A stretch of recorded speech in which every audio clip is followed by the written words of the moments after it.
Got it, I got no max, been wanna go check my stats.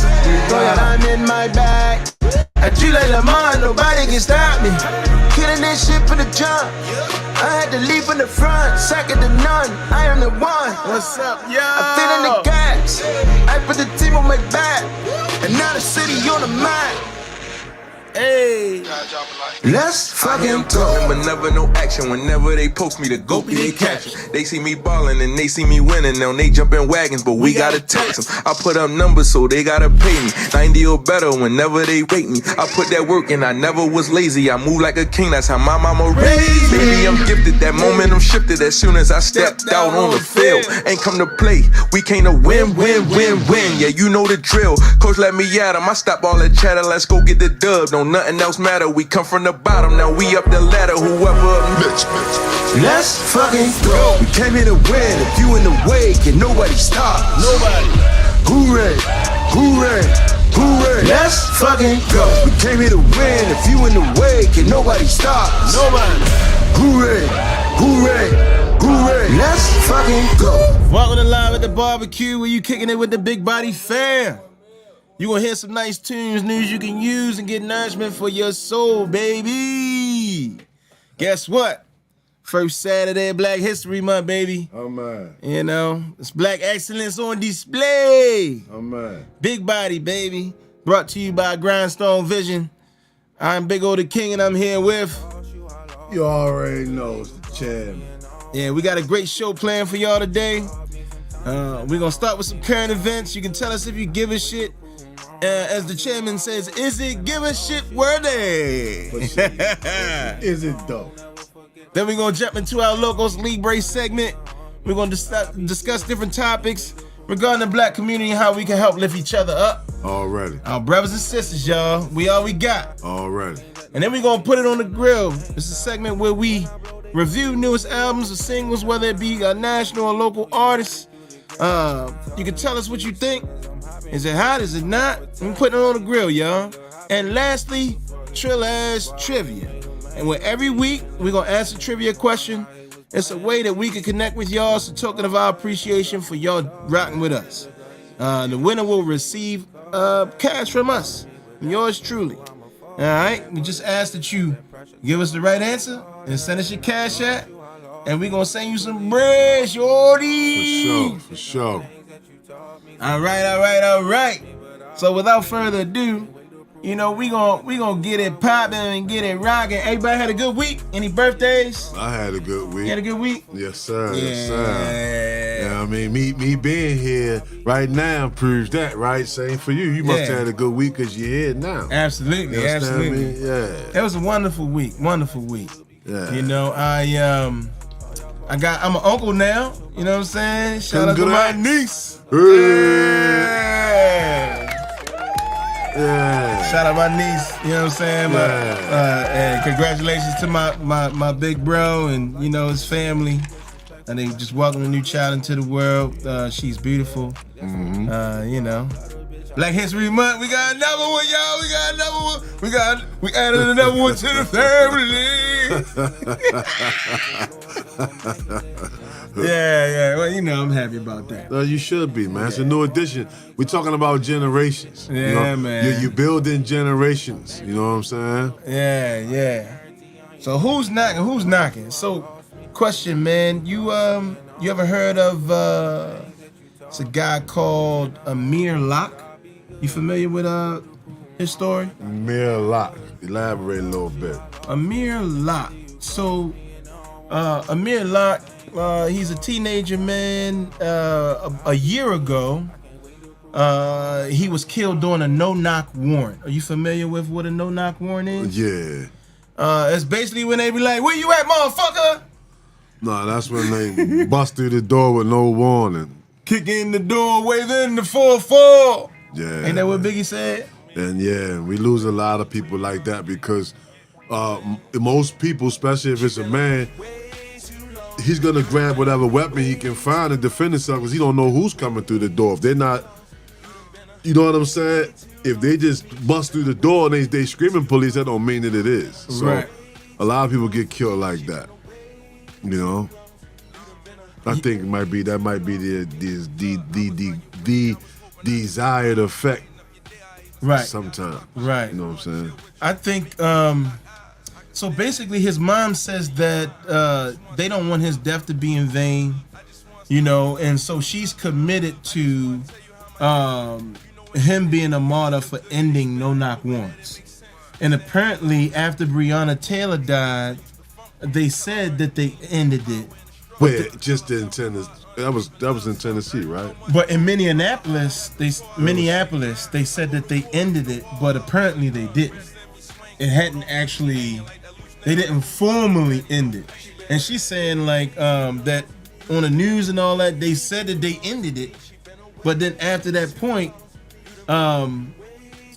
you know, they had ran in his house. Yeah, so basically the story was just before 7 a.m., he emerged from the couch with a handgun, raised it towards an officer on the SWAT team, who basically gave the order to kill him. He wasn't actually named in any search warrant, and he was in legal possession of his firearm. He was basically asleep. 7 a.m. Somebody ran into his house. He grabbed his gun. That's what I'm saying. You know what I'm saying? And they shot him. He was actually a food delivery driver, and that's the reason why he had a weapon. It was legally registered to him. If it's legally registered, then they know that it exists. They know that he has it. Yeah. So they know that to barge into his home, 9 times out of 10, he's going to grab the weapon for self-defense, which he purchased it. Yeah. So they know they have this information. So wouldn't you, as someone who wants to preserve life, right, going to say, okay, the best thing to do is to knock. Right. I know myself. Exactly, right? Yeah. And then we'll get a better outcome. Was it a drug warrant? No, they said that I think his address, or maybe they were tipped that it had something to do with like a murder. You know, it had something to do with a murder. They got a tip or something, and as a result, they had a warrant to search his place. Okay. And he wasn't even named on the warrant. Okay. So it didn't have anything to do with him. Okay. So I'm just looking at it in terms of. She said they went to the wrong house. Drugs is one thing. I'm saying a drug warrant is one thing. I can see them trying to use the element of surprise to prevent someone from flushing the drugs, even though now they cut the water off and other tactics when they doing that. But a murder warrant, like I said, knowing that this person has a registered firearm, so to do that, that's what I'm saying. That's a desired effect, is to trigger violence, just to have someone arm themselves. You know they got a weapon, and you're not trying to stop them from flushing drugs. So it would be better to just, announce yourselves, surround the house. Right. Right. If he has a weapon, that put the weapon. We have a weapon. You know what I'm saying? Right. That's a tactful way of doing it. Right.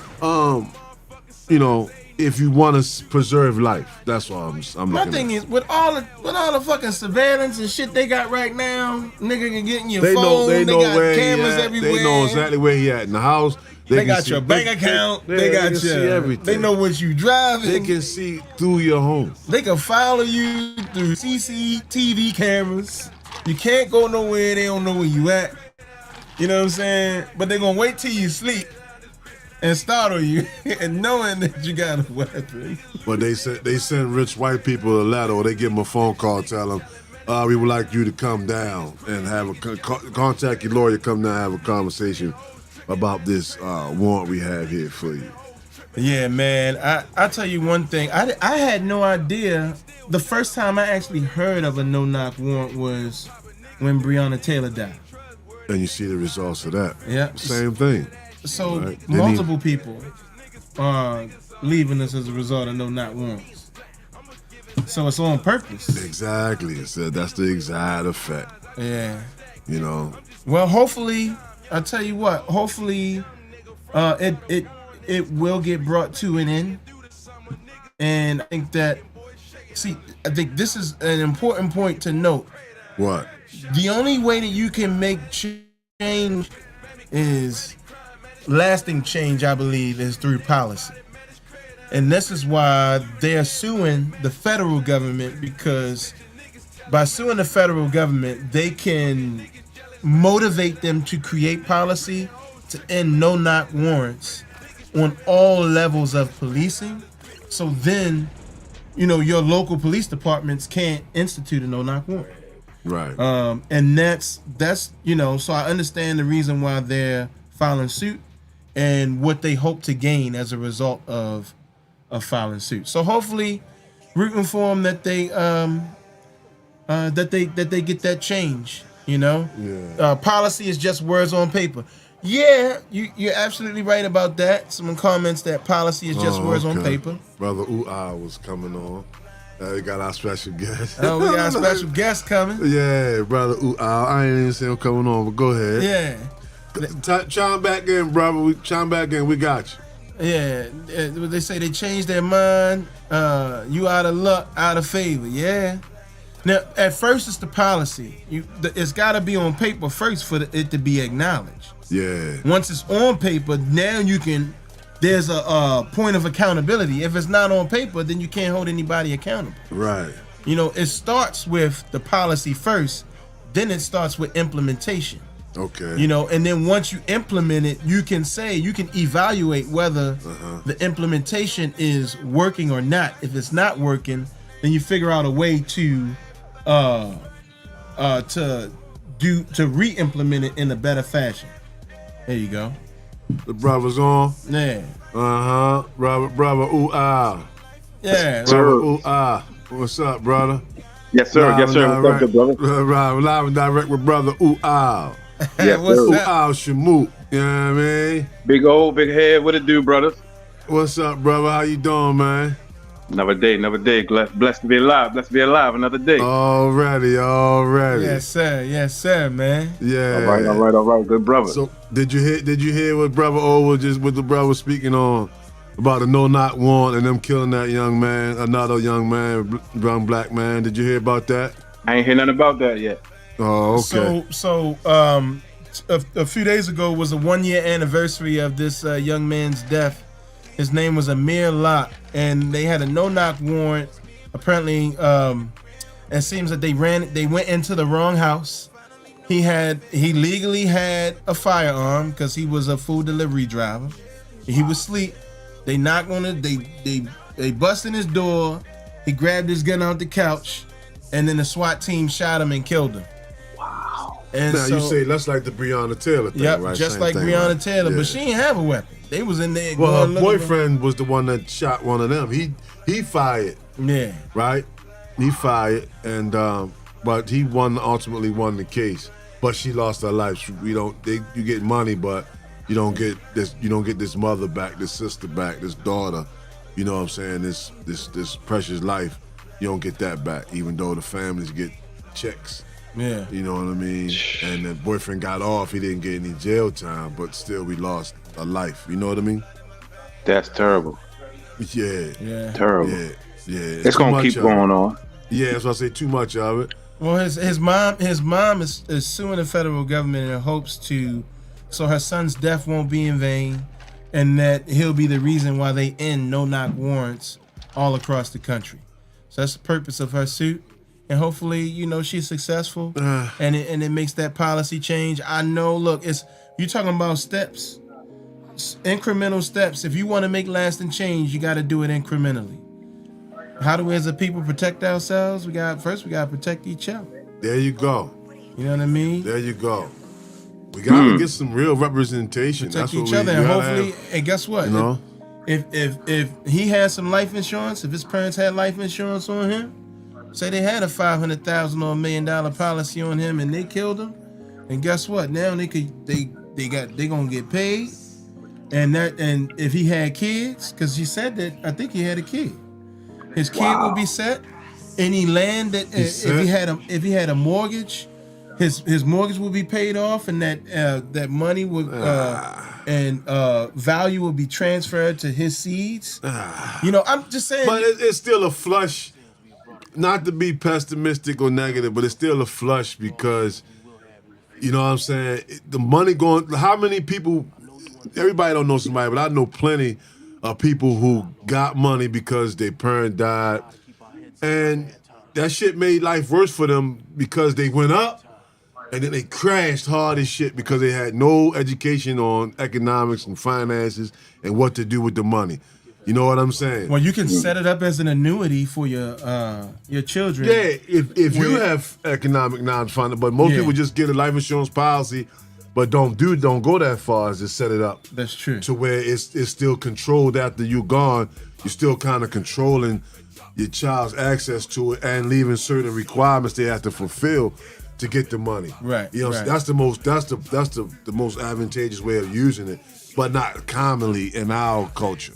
You know what I'm saying? Yeah. So what we see is young people getting $20,000, $30,000 at a time, and they just spending on used foreign cars and bullshit, and develop drug habits and just crash terribly. You know what I'm saying? Yeah. So when you say that, it's like I still rather the brother be here to raise his children. That's true. Right, and work off a paycheck than die and his children get an inheritance that they can't even manage. Well, now what's more realistic? Gotcha. Damn, that's a morbid reality, isn't it? I mean, we're talking about how do we protect ourselves as people. We looking at a world in which it seems like more and more when you come into contact with law enforcement, it's not a positive interaction. So how you protect yourself? You comply, and hopefully you. They should be the one. They should be the ones who have to pay. Then it'll slow down. Yeah. So you know what I'm saying? Make them responsible for the lives they take. Make them responsible. You sue them. You see what I'm saying? Well, you go after them. You go after their pensions. You go after all of that. That'll make you think twice. They sue them, right? But there's a thing. You ever heard of qualified immunity? Yeah. So how do y'all feel about qualified immunity? You got to get rid of that. That's a green card to kill. Exactly. It's basically saying that if I use excessive force, the law is siding with the police officer. Already. So you go in where you basically don't have a chance. Like I basically this person was using force against me, so I had to do something. And they are immune to any type of retaliation from a citizen standpoint. What you think, brother? Wow. What city this happened in? That happened in Minneapolis. Minneapolis, Minnesota. That's Midwest. Well, it's very dangerous out there. So they got different laws than we do on the East Coast, right? Minneapolis. We have similar laws. I think it's. I don't know all the specifics, but I think it's pretty similar. I think we get a felony here. We can't own no gun. Right here. Yeah.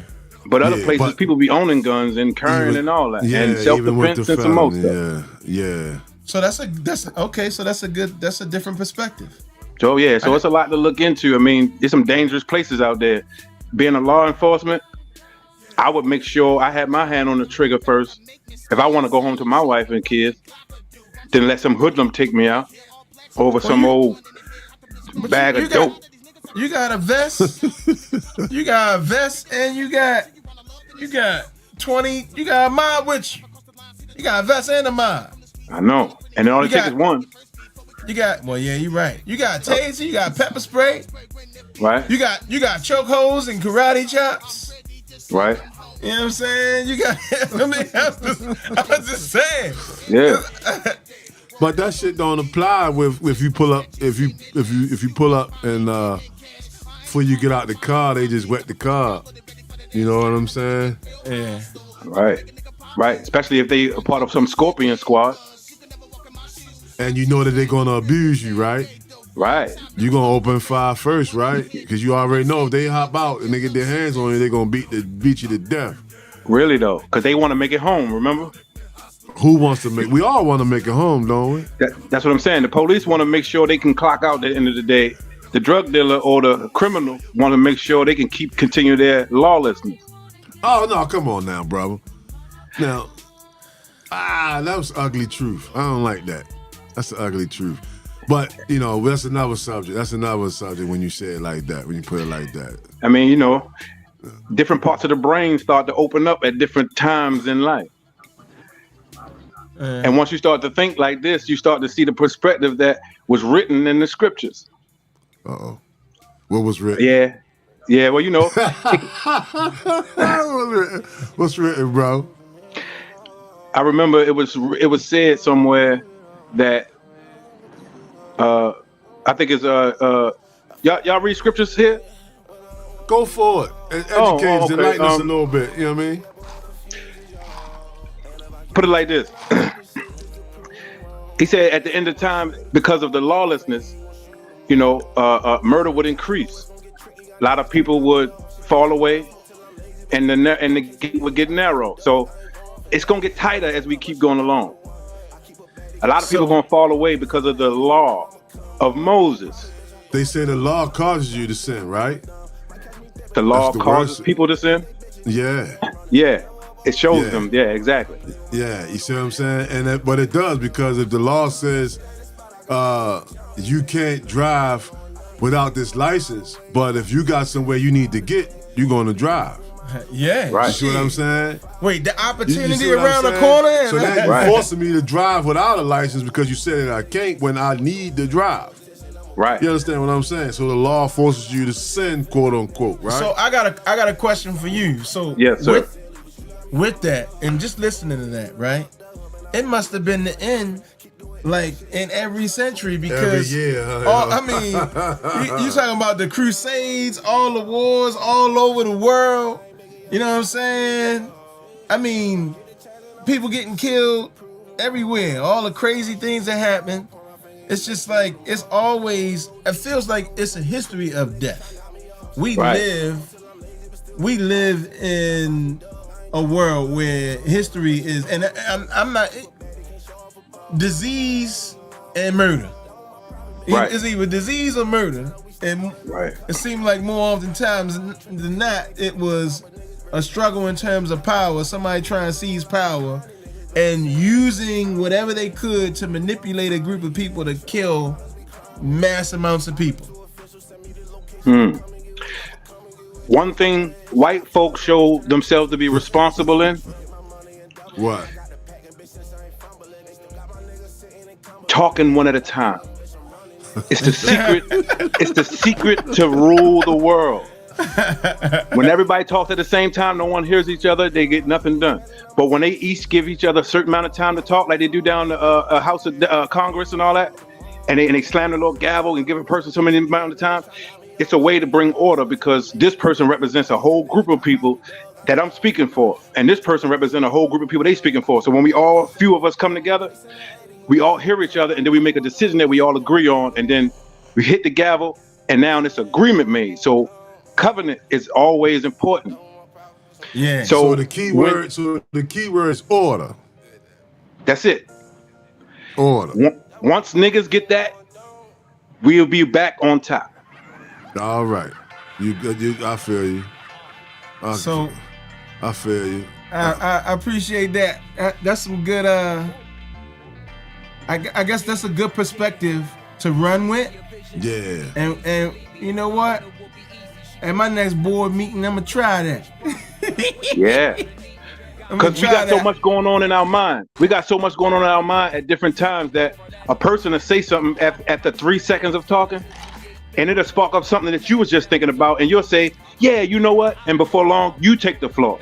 And then somebody else will hear something that sparks something in your mind, you say it, and then he take the floor. And then before long, all of us are speaking at once, and we really never get to hear no one's one mind. So we heard that. Well, I'll give you a. I think you got to know the crowd that you're with. Yeah. In those type of situations. So either slaves or freemen. There's like it's not, I don't want to say like a personality test, but it's basically like a communication test with, it basically says what type of communicator you are. So some people communicate by interrupting. Some people don't want to communicate at all. Some people want to wait their turn and so on and so forth. But if you know what type of person that you're communicating with, then it makes for a better interaction, and you could reach your end goal, like the purpose that you kind of got together and all that stuff like that. But you need to know those things going in, because sometimes people get offended and people lose ideas, stuff like that. Like, for example, like depending upon what like meetings that I'm in, if like say if I can't really get out my idea, I make sure I have a pen and paper so I can write it down. Then if it's important at the end, then I'll bring it back up again. And I think that's why people cut each other off, because they want to get their idea off or their thought off before they forget it. Because if they continue to listen to you, they'll forget it. But it comes back to the word of order. If we meet or we talk in a situation of order, then you will have time. You can take note, because I have my time to speak. Let me take note of what he just said or what she just said, and I want to address that. I want to address that statement or whatever. Or I have a question, so let me note that. You see that? Yeah. But you know what I'm saying. But in a regular where we congregate and people just standing around, you're gonna get a lot of people cutting each other off because there's no place to just take note. It's too much going on in the mind at that time to say, let me hold that thought till he finish. Well, because sometimes she finishes. You know what I'm saying? Because sometimes you want to shoot your shot. Shoot your shot. That's right. And speaking of that, sometimes you want to shoot your shot. Tell me if you give a shit about this or not, brother. Ooh, wow. So there's a 22-year-old. Her name's Alicia Boykins. She actually played on the JV basketball team in a spot of a 13-year-old who actually had another game. And she played in her spot, and people were up in arms. Now, just to give you an idea, they won the game. They won the game 47-45. At the end, they found out that she was 22, and she's a coach, and they fired her. 22 playing with 13-year-olds. Are they? What you do? Where you in 13? You in middle school? Middle school. Yeah, middle school. And you 22-year-old playing with middle school kids? That's dirty. Yeah. Yeah, we give a shit because it's wrong. We give a shit because it's wrong. We don't want to damage our children to have your old ass b-balling all over them and shit. So was that a female? Dirty. It looked like a female. Yeah, was that a female? Yeah. Oh, they can do whatever they want. They run the world. Uh-oh. There you go. Oh, yeah. Hey, well, you know what I say? I asked. They ain't get away. She didn't get away with that, though. No, she got fired. She got not only did she got fired, they fired they fired the head coach, and they said that all the players had to be in on it because they let her play. They didn't stop and say anything or nothing. They let her play, and then the coach was like, she basically got a little and1 mixtape reel where she like blocking the shit out of the 13-year-olds. Yeah, man. It seemed like it was a close game. Yeah, the D say they only won by 2. Yeah. Right. Hey, look, they only won by 2. Somebody was like, this is an abomination. You 22 years old, you only won by 2. They was like, what's your stat line? She couldn't have had a whole bunch of points or nothing. She was shaving. She was shaving points. Yo said, how you not cover the spread playing with 13-year-olds? Come on now, that's crazy. Yeah. Speaking of covering the spread, what's that online betting? What's that online betting? DraftKings and shit like that. What's DraftKings? What else is there? Yeah, you had one last week that we shared with everybody. You can go online. Yeah. What's that? Lucky 777. That's Lucky 777. Lucky 777. Yeah. That's our sponsor. Yeah. How dare I, right? Yeah. But I'm human. That's how. Yeah. Remember. U.S. female basketball. Yeah. Well, Well, it's female basketball. Oh, speaking of female basketball, they were talking about how one of those games, they had a game played this week where they played the whole first half with a male ball, and apparently they said that they were like, "You mean to tell me nobody knew?" And it took them till halftime to realize it. And somebody said, "Don't you think? Like, I know if we was playing." And you gave me a girl's ball, I would know that it's a girl's ball, right? Because of the size. Because of the size, the guy and the weight, the size and the weight. Okay. Now apparently they said that it's possible that the girls did say something, but they didn't pay him any mind. Yeah. So the girls said something to their coaches, and they was like, "Oh, don't worry about it." I think that's fucked up, because it's like, yo, if I'm telling you there's something wrong with this ball, then there's something wrong with the ball, and I gotta play with this shit for a whole half. I'd have been like, fuck that. Hold up. Go get another ball. You mean to tell me the bull dagger balls ain't the same size as the male balls? Oh, look at this guy. Bull dagger balls is small. Oh, That's I didn't know that. Yo, wow. I thought they had the same size balls. No, I think it's a difference. Correct me if I'm wrong. I think it's a difference between like 1.5 pounds or something like that. Wow. 1.5 pounds. I think the male ball is like 7 and. Wait, I think it's. Let me see. What's the difference? It's a small difference. The ball is, it's a small difference. It's easy to dunk a female ball though. Yeah. Really? It's harder to, because it's smaller. You can palm it. Okay. Yeah. Wow. Yeah. I never knew that. Yeah. Yeah. You know. So I guess it's the world we living in. Yeah. You know? Oh yeah, women's ball is 28.5 ounces. I think the male ball is like 30 ounces. Oh. Well, actually, I think somebody should tell them they shouldn't play for the same team if they play for the same team. You know what I mean? You know what I'm talking about? Yeah, because they definitely play for the same team when they get back in that locker room. I tell you that much. Wow. Wow. It's the ways of the world. Why do you think the wars are kicking off? They don't want our way of life on them. I don't know. I don't know if it's all of them now. Nothing is all. Usually Nothing most. is all. Usually most. Okay. Yeah. Nothing is all. Usually most. Not every female that plays basketball is likes the same sex. I guarantee you can't find one that got a boyfriend. You can. Yeah, you can. You can. Show me That's what one. I say. It's not all. It's usually most. Fucking Drew Holiday. Oh, Drew Holiday wife she played for the soccer team. Okay. See? I thought. See? Yeah. Somebody show me one. We will. Yeah. We will. I would love We to will. see that. I would love to see that. We will. Yeah. Well, A speaking feminine of, basketball player with a husband. Yeah, they exist. They ain't out there. You ain't can't find one. I guarantee you, it's all. It's No, one. no. It's gotta be one. Oh, it ain't all. It's gotta be I guarantee one. you. Somebody find one. Soon as if our viewers, You'll if that- say I'll take that challenge. yeah. Yeah, somebody about to find it. Yeah. Well, speaking All right. about hey Stu, you watching the Grammys? The Grammys? Yeah, you watching the Grammys? No.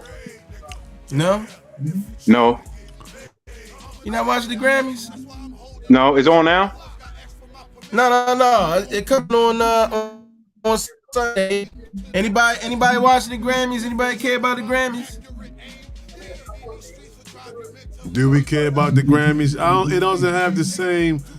It don't have the same impact anymore. Like, because it matches the modern day music game and the message in the music and this whole thing to push certain ideologies on us. You know what I'm saying? Now that you're older, right?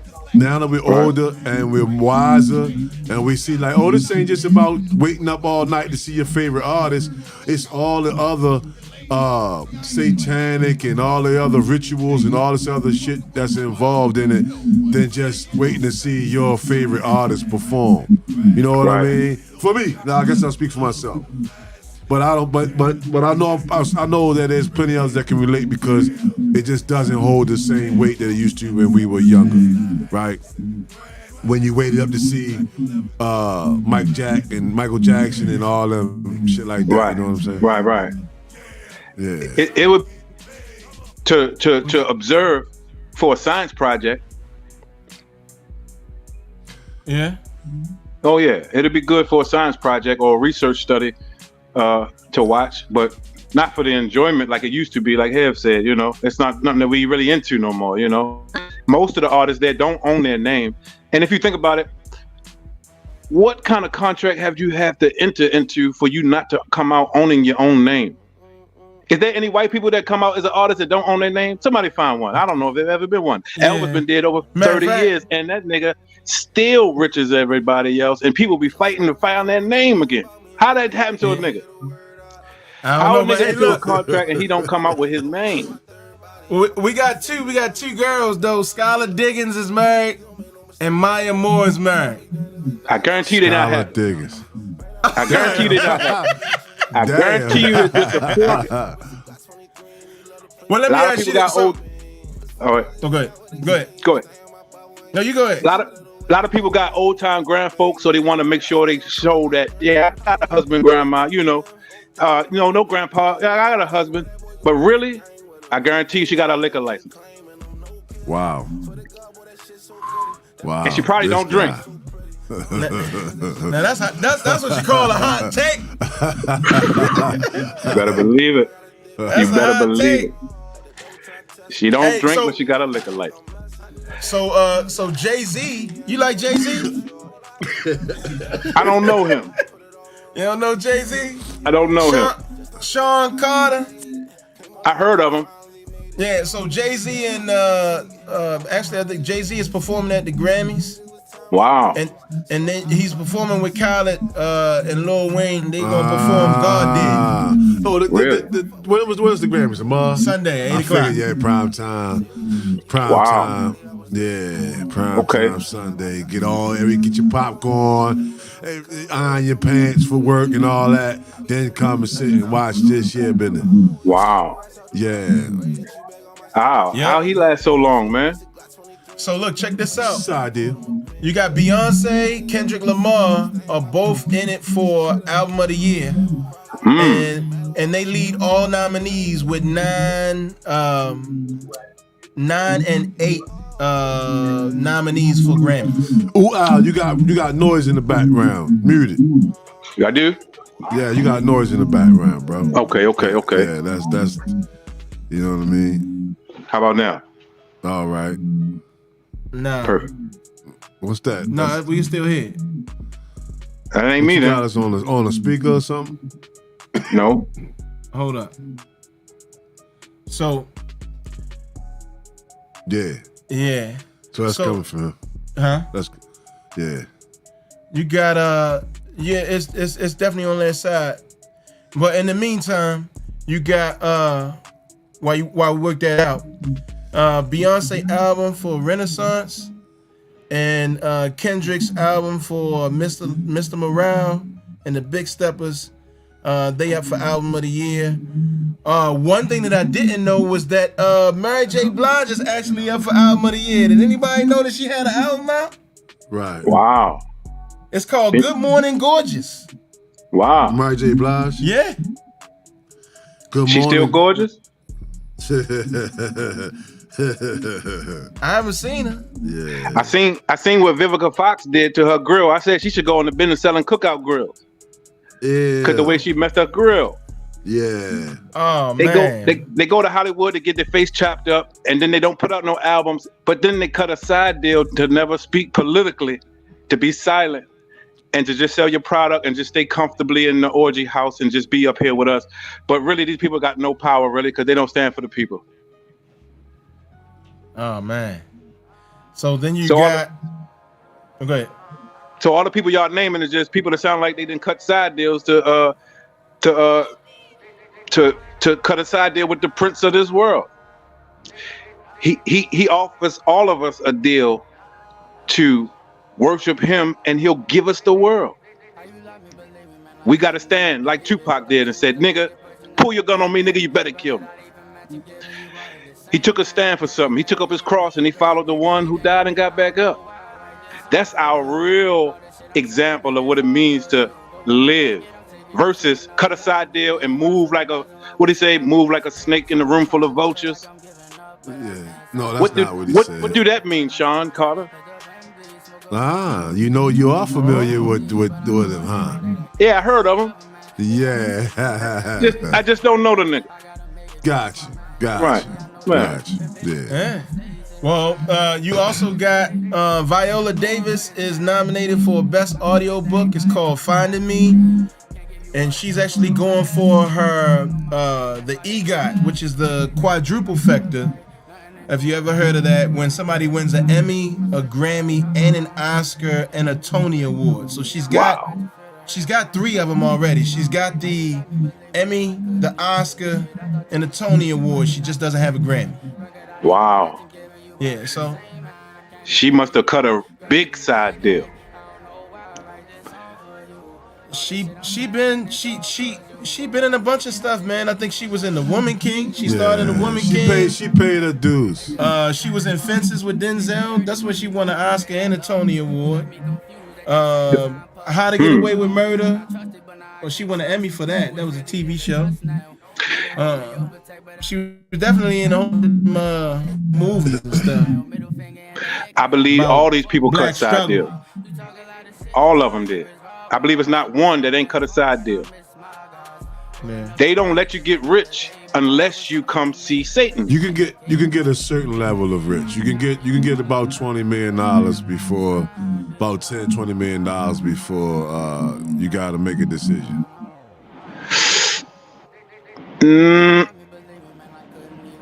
Well, we dealing with opinions between my opinion and yours. No, it's what we've heard from those who've been approached. Okay. You know what I'm saying? Those who have admitted that they've been approached to become a part of something that they passed on. It was after reaching a certain level of income. Oh, how about that? Yeah. Okay. Well, I think speaking of deals. Yeah, the queen of deals. Speaking of deals. Queen of the damned. You got Beyonce going on tour. Yeah. And tickets is $1 million a piece.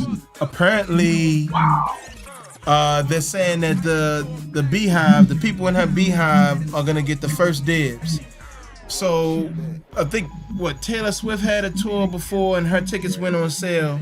And they said that bots bought up all the tickets. And what the bots will do is, like, as soon as it go on sale, they buy up all the tickets and then they raise the price times 100. Yeah. So the tickets could be like, say the ticket's $10.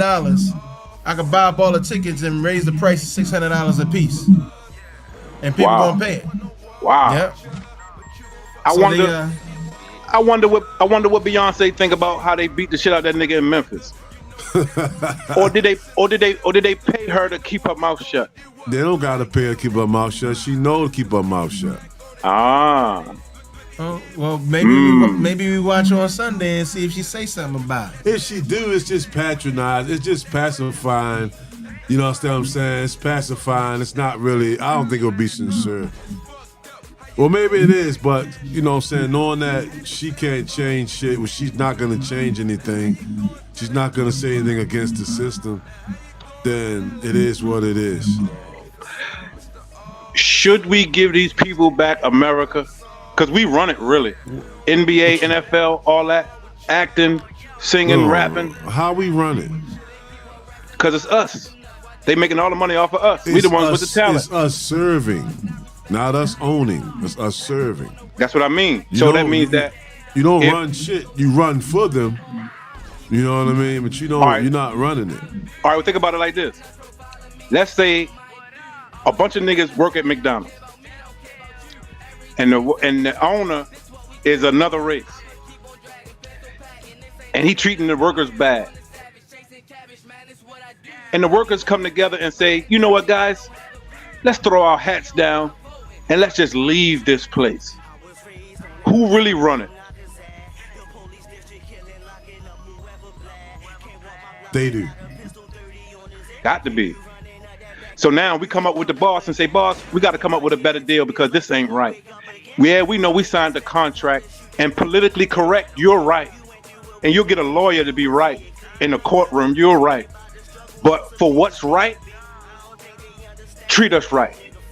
That's how they should treat us in America. And this concept that you speak of is not the first time that somebody thought of this. And what happens is that for all of you that got a problem, we can replace you. Because there's always somebody who did fill out an application, who didn't get the job, who really needed that job, who still wants that job. You see what I'm saying?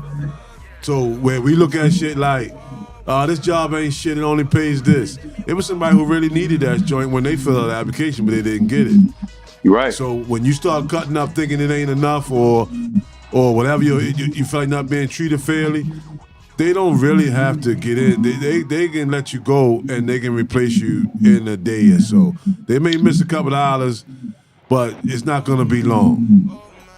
You know, not unless I think that's our sound coming through your.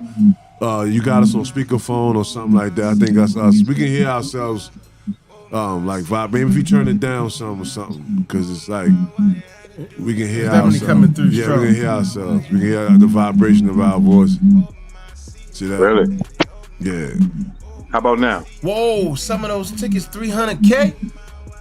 Yeah. Really? Oh my God. Imagine if they would speak up. Imagine if the people that we see would start talking. Tupac said it's going to take a nation of millions if we intend to stop the killing, which means the power of all of us is all in millions. So that means that if those couple McDonald's workers just walk off the job and there's somebody else that hasn't filled out the application, it should be somebody else that filled the way those workers did, because it's a nation of millions if we want to really make a change. But you always got the one they got children to feed. There's always those who have a greater reason that they need that job, they need that income. That's why I say the one that got the job feels empowered to buck versus the person who's starving, who would take that same position gladly. You see what I'm saying? And that's the leverage that these owners have over you. Think about what the nation of millions mean. We don't know how many millions. We're saying the nation of millions. So for the million that you have that want to take a stand, there's another million that will counter that. How you think we got here, bro? What's the average size of an average city? Baltimore got what? 500,000? Less than that. Yeah, 600,000. Something like that. Between 547,000 and 600,000. But then I think those numbers are skewed, because think about it like this: every time you could be anywhere in the world, somebody from Pasadena will say that they're from Baltimore. Right. You got to look at Baltimore in terms of Baltimore City and Baltimore County, the whole metropolitan area. And so about 1.8 million people in that space that are coming in and out of Baltimore on a constant and doing business here, living here, going to the restaurants, flying out the airport, all that. So let's deal about the NFL. Calvin, what's the nigga name? Kaepernick? Colin. Yeah, him. Yeah. Let's just say niggas followed his lead and took a knee when they start singing the national anthem. Because first of all, us as believers, we shouldn't make no pledge with no other deity except the Most High, which we already made with Moses. So there's nowhere in the world we're going to pledge no allegiance, no alliance with no other land, no pagan land. That right there is a curse. We didn't even realize that. We were saying it all over the elementary and all that. We didn't realize that they was making us pledge to their sorcery. Yo said we don't run shit. We look like damn fools. Sorry. Who said that? Got a comment that says we don't run shit. We look like fools. Yeah. At this point, we do. Yeah. Because of the sorcery. So they put sorcery. So do you think that people didn't take a knee because it's like, oh, my contract? Or was it like, oh, I don't want to follow him because multiple reasons. Like you said, some people have economic reasons. Some people just feel like, hey, man, it's not that big of a deal. You know. Because they are not. See, now this is where it get a little deeper now. First, people need to know who they are. And being an NFL star is not who they are. You have a duty first to the Most High, especially us as children of the Most High. And once you receive Him and get enlightenment of who you are and what your duty is here as a human, then He gives you the spirit that take away all the fear that the world gives us, because He don't gives us a spirit of fear. These people are afraid to die. That's why they didn't take the knee with Him. It ain't nothing to do with the money. They was afraid of dying. So they go along to get along. But a bold person with no fear will say, pull your gun on me, you better kill me. They come out the courthouse spitting on your camera. Yeah, but we've been indoctrinated to know what the consequences are of rebellion, and that's enough to keep enough people in order and submissive to not rebel. You know, that's it in a nutshell. So have you heard about the UK where all of their workers is just walking out and they're bringing they're basically kind of like holding their economy hostage? That's how it should be. Like, so they know, like, the only way you get power is by taking it, and they say you hit people where it hurts, and that's economically. Once you start making people pay, yeah, you hit the pockets, yeah. Oh, okay, now we gotta listen. Right. And that's what Dr. King did with the bus boycotts. It's like, right. Oh, snap. All right. Oh, we hear you now. What y'all want? Want? Get back on that bus. Right. They was trying to beat people to get on the bus. That's right. Right. That's crazy, man. And we make the least money, but yet we spend the most. So there got to be some kind of sorcery with that.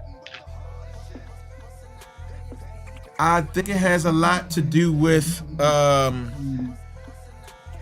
what people are being fed, like mentally, like the garbage that people are taking in, and without the proper guidance. So if the parents aren't teaching, then the world's teaching. Right. And the world, it's like the representations that we get of us. I feel like it looks a certain way, and people are brainwashed to follow suit.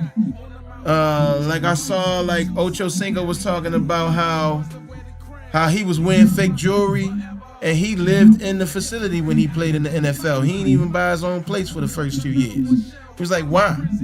He's like, for what? And he's like, but you got other young players. They come in, they want to spend all their money on cars and chains because they want to look the part.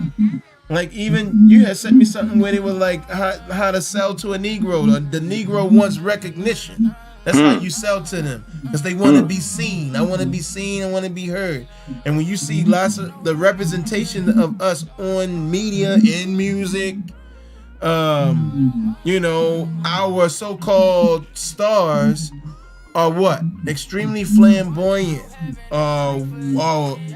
peacocking, basically. I wanna wear the most expensive. 2 Chainz got a show called The Most Expensivest. Yeah. When you eating the most expensive shit, you smoking the most expensive weed, you at the most expensive, you got the most expensive gadget, and it's just, you're marketing to a specific demographic of people, and people are ingesting it, and it's like, oh, okay, when I get my money, you ever heard of vision boards? People got vision boards. When I get my money, I'm getting this. Right. You see, what do you see? You see an exotic car. You see a huge mansion. You see what? You might see chains. You never see like A non-profit. Yeah, A non-profit. non-profit, a kitchen, a center for children. You don't see none of that on people's vision boards. It's all about material. It's a house, it's certain cars, and it's trips. It's Trips, trips to islands and shit like that. Never, how am I gonna be a service to my people? You know what I'm saying? And we can't get them on board unless they believe the same thing. Well, good. If we all got the same religion, we can empower each other. Religion is the word that's a turn off. That's a trigger word now. I know. We have to be of the same spiritual belief, understanding. Well, a religion means something that you do over and over. Exactly. So, but you know that, and I know that. But it's been made to be a dirty word to the unknowing. It's been tried. The Nation of Islam. And they got a good point. I think every black man should read The Message to the Black Man. Nobody never told us that they had some important information inside of it that would teach us about us being duped into a contract versus them actually treating us unfair, because they actually just walked us into a contract that we agreed in. So these people are sorcerers in how they conducting themselves with us. I believe. And for the lack of knowledge, we perish. I agree. Okay. I agree. They say Message to the Black Man. I heard somebody say that. Yeah, somebody said that's a very good book. Right. Yeah. Oh, they did? Yeah, very good book. Word. That's a comment. I never read it. I believe it probably is. Yeah. I think that's that's funny that you bring that up in terms of like the brainwashing and stuff like that. I think that does. Are you so like right now? This is, I guess, some people could be on there like phone or checking in with us through like Facebook or Twitter or YouTube or something like that. Do you believe in time limits for apps or scheduled engagement in terms of apps? That sounds right when you have some self-control and some, you know what I'm saying? But that's who actually, does that? Like who, you know what I'm saying? Who actually does that? So, what's up, G? What's up? What up? Records in the building. Appreciate you tuning in. So, in terms of the time limits, they are saying that algorithms are actually making people impulsive. Kids more specifically, and there's a negative impact to society. And nobody is paying attention. They're basically choosing profits over people. This is going to be a huge issue that we'll have to deal with coming down the line, where one, people can't pay attention for long periods of time. They've got people being sucked in. So for example, like the algorithms is going to give the kid exactly what the kid wants. So if a kid watches a video and they swipe up again, they're going to see the same thing. And they said that the Surgeon General for the United States basically said that 13 years old is too young to be on those apps. Yeah. And then as adults, that we need to be cognizant of it too, because even as adults, we can't. You might find yourself sitting there like, you might have like 5 minutes. That's why I said it takes some real discipline, you know what I'm saying? So that's not gonna happen. Great suggestion. Great ideology, but it's not gonna be applicable to most. Yeah. Right? So anybody ever use one of those dating apps or anything like that? See. Well, it says that there's did you hear that there's a lawsuit for Instagram, and people are addicted to Instagram? There's a chance that there could be a lawsuit. Technology is the new babysitter. Yeah. I don't know. I think they killing people through the phones, man. Yeah. They know how to do it. They know they done did research and study. They know about brain waves and neural pathways and electricity and pulses. They know how to make you seize up and fall out and stroke out and cardiovascular out and all that. They know what they're doing. These people are magicians. Remember, when Moses threw his snake down, Pharaoh's magicians threw his down too. Oh, man. But the only difference is Moses' snake ate their snake. Tell all the sissies to back up on that one. Oh, man. Oh, yeah. That's interesting. That's interesting. So it got to make sense. They say that, so you got they're talking about like these dating apps now and how they actually are diminishing people's ability to connect with each other, and something I think that's important for talk about, because think about, they were saying like how like you got these apps and women will basically ignore any male who's not over 6 feet tall, right? But think about the guy who might not be 6 feet tall. If he actually went into a bar and met the same person, he actually has a shot. Right. Because if he got game, he can spit it. You know what I'm saying? Yeah. They might, engage based on the dudes. You might got the swag or whatever. You might be able to talk. You know what I'm saying? Yeah. But, you want me to? But based on these apps, it's up to him. It's all because I don't know how he. And they saying like people don't even look like the pictures that they got on there. Right. And then they don't even know how to talk to each other anymore. So we got a comment that it inhibits your ability to be paired. If you want me to. To pair, I don't know what that means. You gotta spell that out for me. But I'm just curious of what y'all think about that, and do you think that it negatively affects us as society?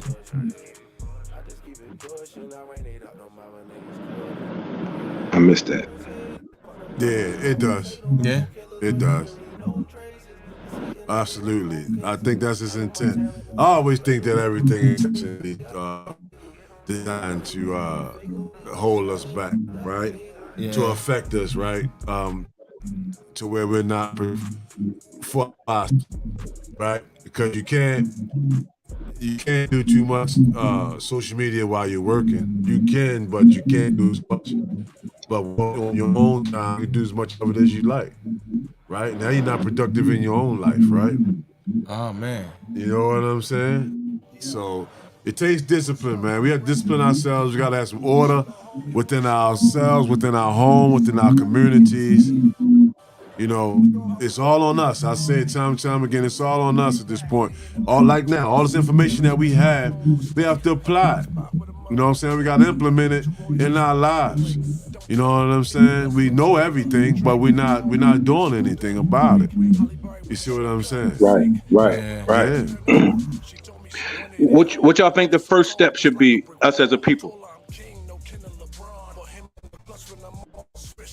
That's a good question. That's to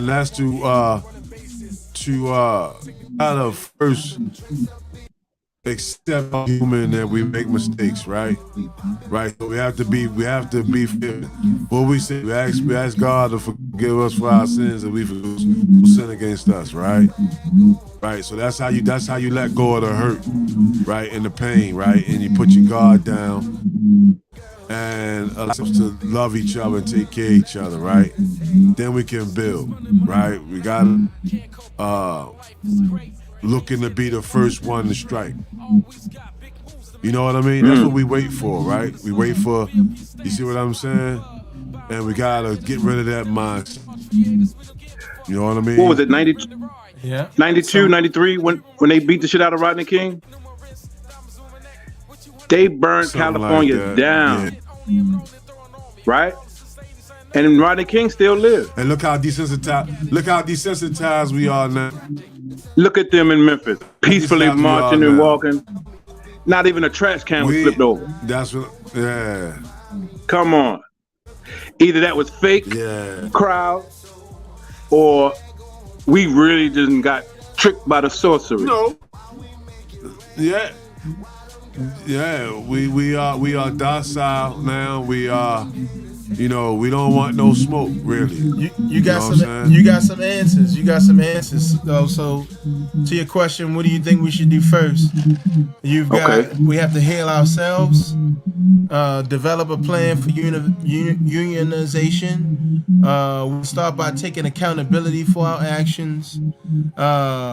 People need to heal first, and then you create a plan to build a nation with military and economic power. There has to be an internal work. There has to be internal work before external work can be done, and there has to be unity.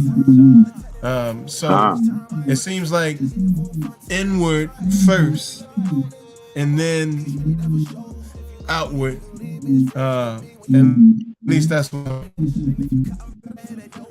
Inward first, and then outward. Say it again. I can't hear you, bro. What'd you say? Inwardly first, and then outward. That's basically all I'm saying. Yeah. How do you heal inwardly? Like I said, you gotta let go. You gotta let go first. You gotta let go of the shit you holding on to that's been done to you. That's the barrier right there. I'll tell you yesterday, the no new friends concept, right? Nobody wants to be your friend. You know what I'm saying?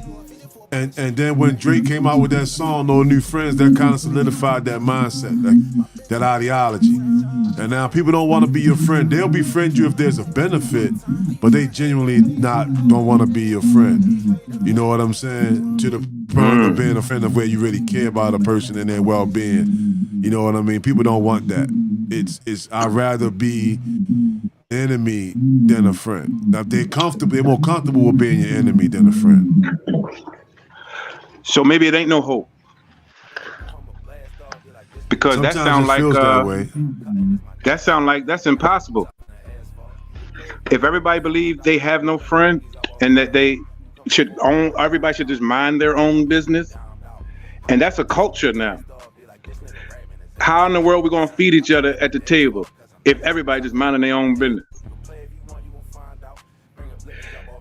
We supposed to be a community as a nation. But now we're just people that have no military, that have no power, that have no say-so. But yet we run everything. They got us like barbarians in the Colosseums running around chasing a ball. They give you a couple dollars that they already owe you anyway, so they ain't really doing nothing slick. But they got us running around jumping through hoops just to say, these people that don't like me at the 7-Eleven are cheering for me in the stands. Because they put money on this game. They don't like me in real life when I pass me at the red light. They hate my guts really when they see me at the store. Right. But when they come to this game, they cheering because they got money on me. Yeah. Right, because you've been taught that your only value, the black man's only value is service. Right? That's whether it's labor or entertainment. But your only value in this country is your service.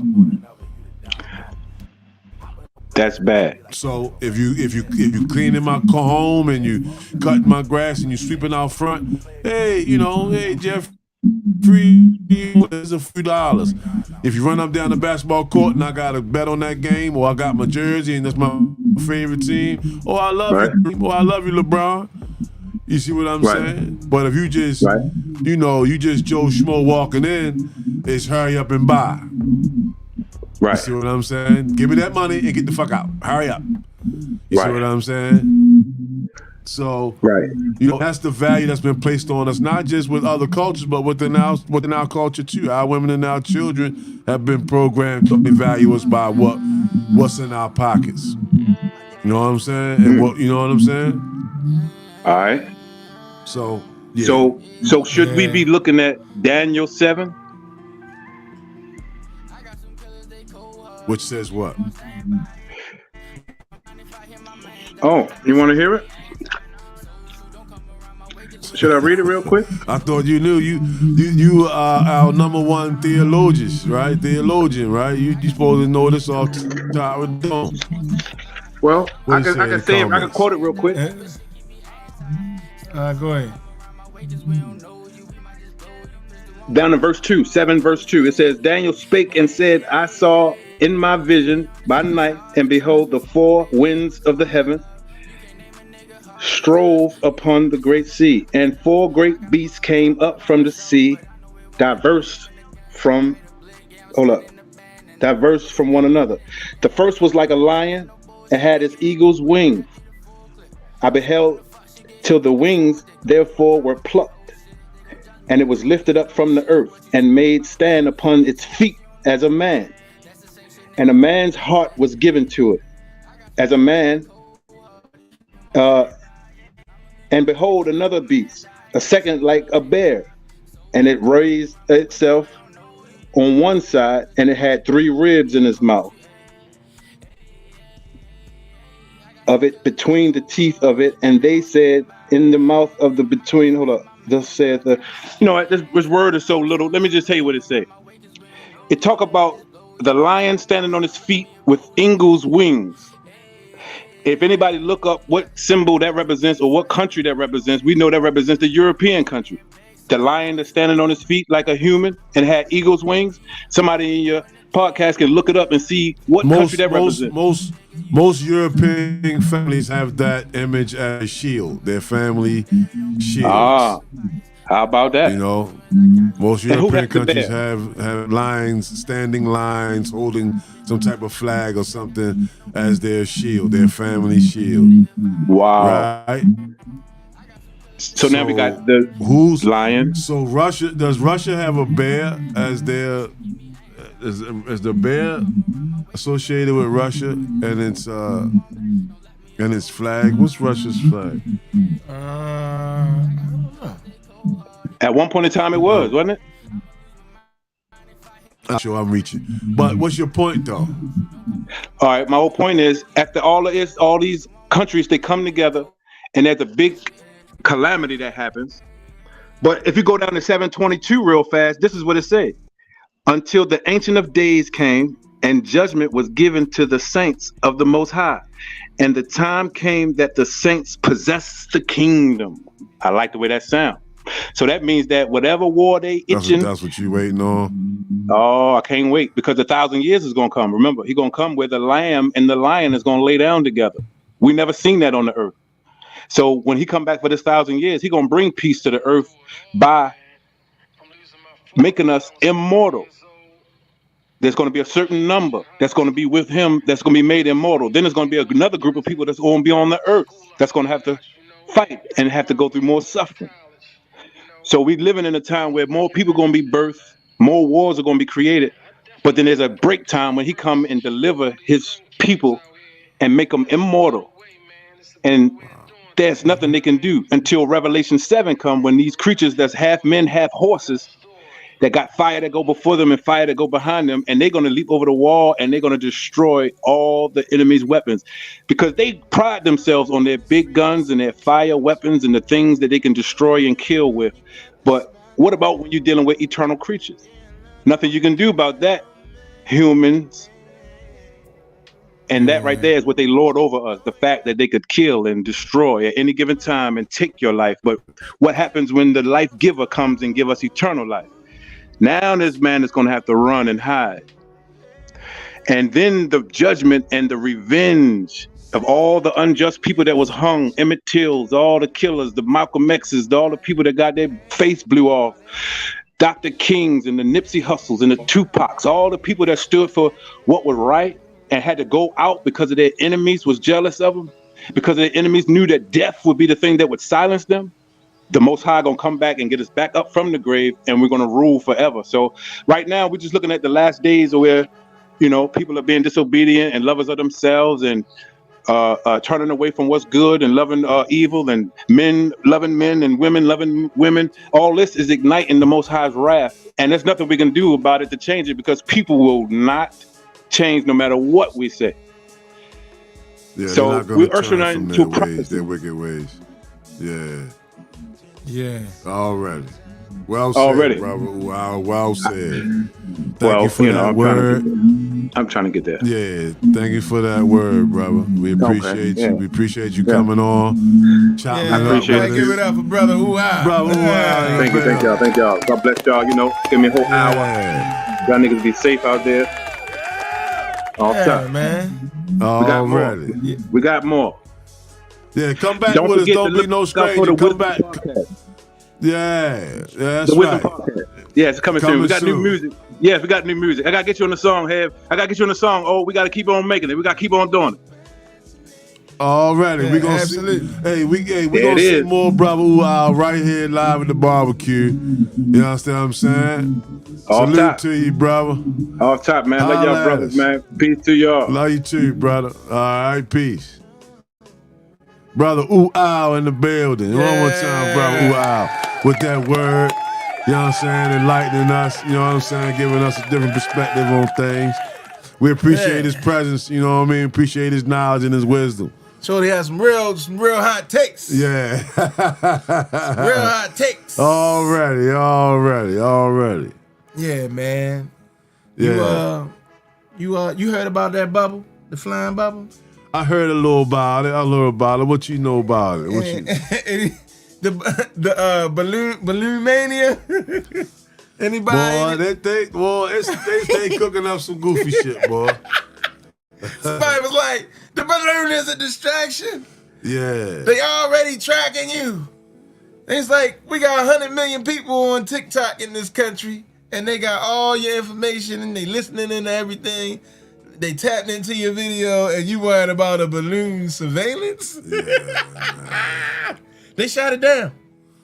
Yeah, but that's just the beginning of the bullshit. Yeah. Ultimately, like I said, they're gonna hit the power switch and say China did it. Boop. Ultimately, let's just pray that it's not in inclement weather. Yeah. You know what I mean? Let's just pray that it's not in inclement weather. You know what I mean? But until then, we gotta keep grinding, keep grooving. You know what I'm saying? Stack your chips, hide your nuts, fry your nuts. You know what I'm saying? Love on your people, man. You know what I'm saying? Enjoy every day, real shit. Those of us that want to connect and build, and we should do that. You know what I'm saying? We don't have to, build another Black Wall Street. We see what they keep doing with that, right? But we can still build our own economic nucleus. Yep. And fund each other and fund ourselves to our greatest capabilities. So that's where I see. Calamity is what they have planned, but we can be proactive in making sure that it doesn't impact us as much as is intended. Yeah. You know what I'm saying? For real. And I guess that takes us to Black excellence.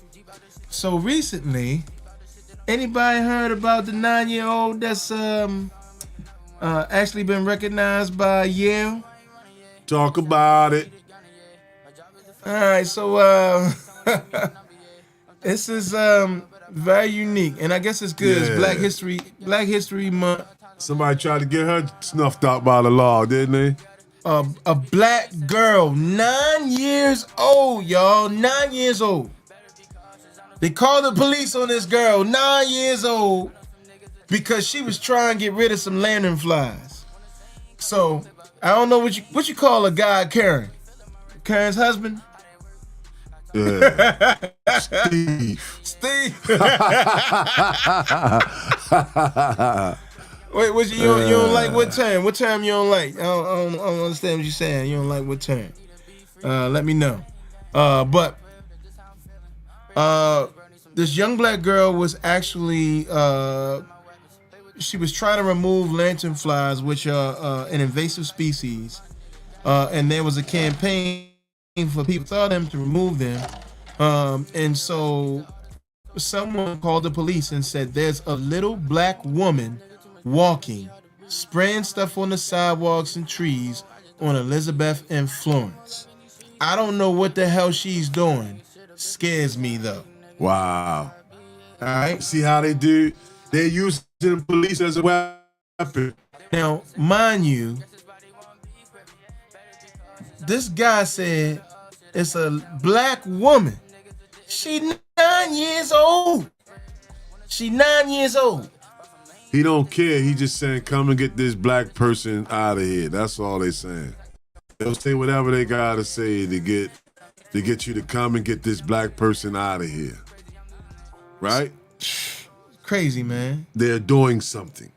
So it says that she was doing her bit to comply with the state Stomp It Out campaign, which urges New Jersey residents to help eradicate the spotted lanternfly infestation. She learned about it at school and made her own version of insect repellent she saw on TikTok, and she made her way from tree to tree. She would spray bugs and pluck them from a tree.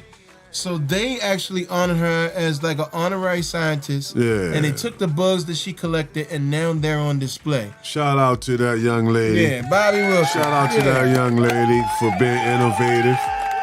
Only to have somebody call the police on her. Ain't that something? My question is why didn't the question wasn't, wait, where her parents at? Is she okay? Is she lost? Does she need some help? You don't get none of that. You know what I'm saying? It's no, call the police. It's a little black woman over there. She doing something she ain't got no business. Oh, people don't say white excellence. Yeah, but let's still insert it. Yeah. Let's still insert it into the language. You know, let that be heard, and then it'll become known and understood that you can associate the word black with excellence. Mm-hmm. You understand what I'm saying? You can associate the word black with other positive monikers. You understand what I'm saying? Not just when you think about black, you think negative. So let it be said, young blood. Let it be said. Yeah, I think it's important that it's said. They had mentioned the insect brutality. That's what she was performing, yo. Insect brutality. There was you could look up this gentleman, man. His name is Teeny Harris. Teeny Harris a man named Teeny.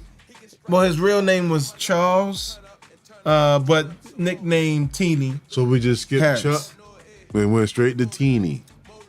Maybe because he was like small or tiny. Obviously, old, I'm just jabbing. You know, it's an old person name they gave him or whatever. Jabbing. I'm just jabbing at the brethren. The reason why he was actually extremely important in the black community, because he committed himself to showing images of black people in a positive light. Okay. Because people always saw, when they thought about black, they thought negative. That's what I'm just saying. saying. The media was pushing out all negative images of black people, speaking negatively of black people, and he made it his life's work. And he actually did this in the Pittsburgh area. That's where he started doing all this stuff. Okay. And he made it his life work to photograph black people in the best light possible, and what it did was uplift people in the black community, because they were able to see themselves in these in positive positions, having fun, you know, in positions where they saw black people with money and how they engaged with each other, how they loved each other, them laughing. You know, the images that they don't want you to see, right? Because the other negative images, it sells. Yeah. It sells the ideology. It sells the fear that's needed to have every other nationality not fuck with us. Yeah. And that's valuable, because it keeps our value low. You understand what I'm saying? Yeah. If anybody else saw us as valuable, then they just might give us a chance. They just might want to become an ally to us, right? Yeah. So any and everything is put in place for every other nationality to see us as negative and to not want to network with us, work with us, or consider us human. You know what I'm saying? So that does bring us to our next segment, our Locos Libre segment. Yeah. Freedom. So Give my people free. when we talking about black folks and being seen in a negative light, there's actually a trend of racism against racialized bodies.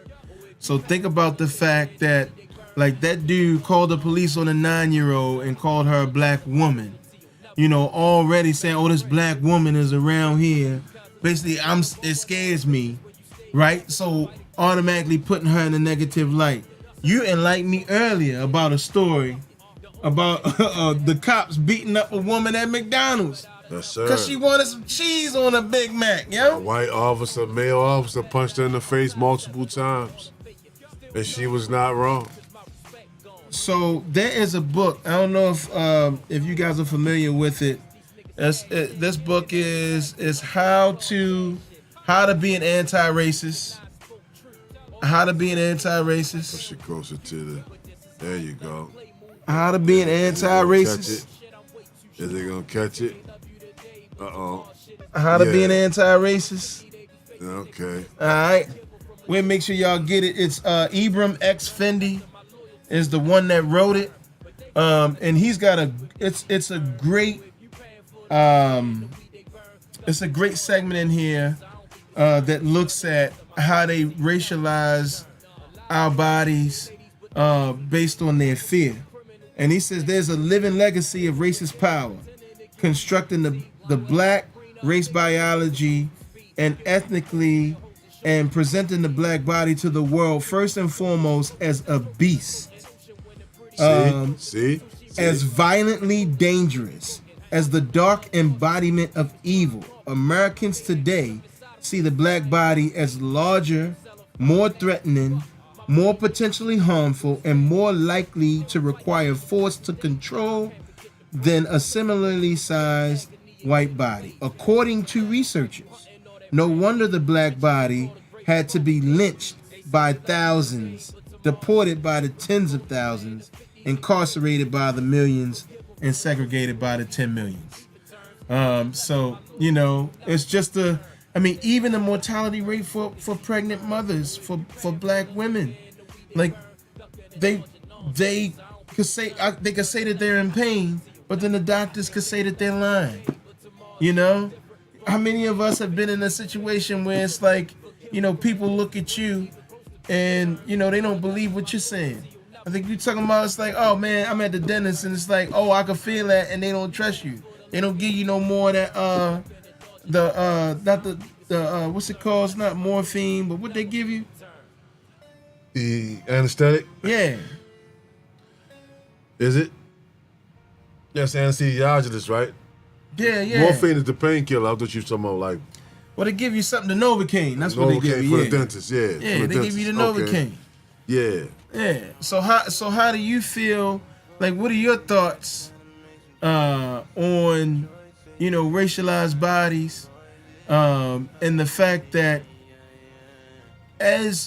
when people see black, they're automatically triggered to think that we're more violent.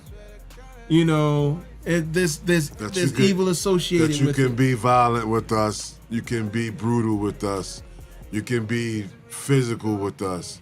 And it's not as severe as other nationalities that we were built to be whipped and beat on. You know what I mean?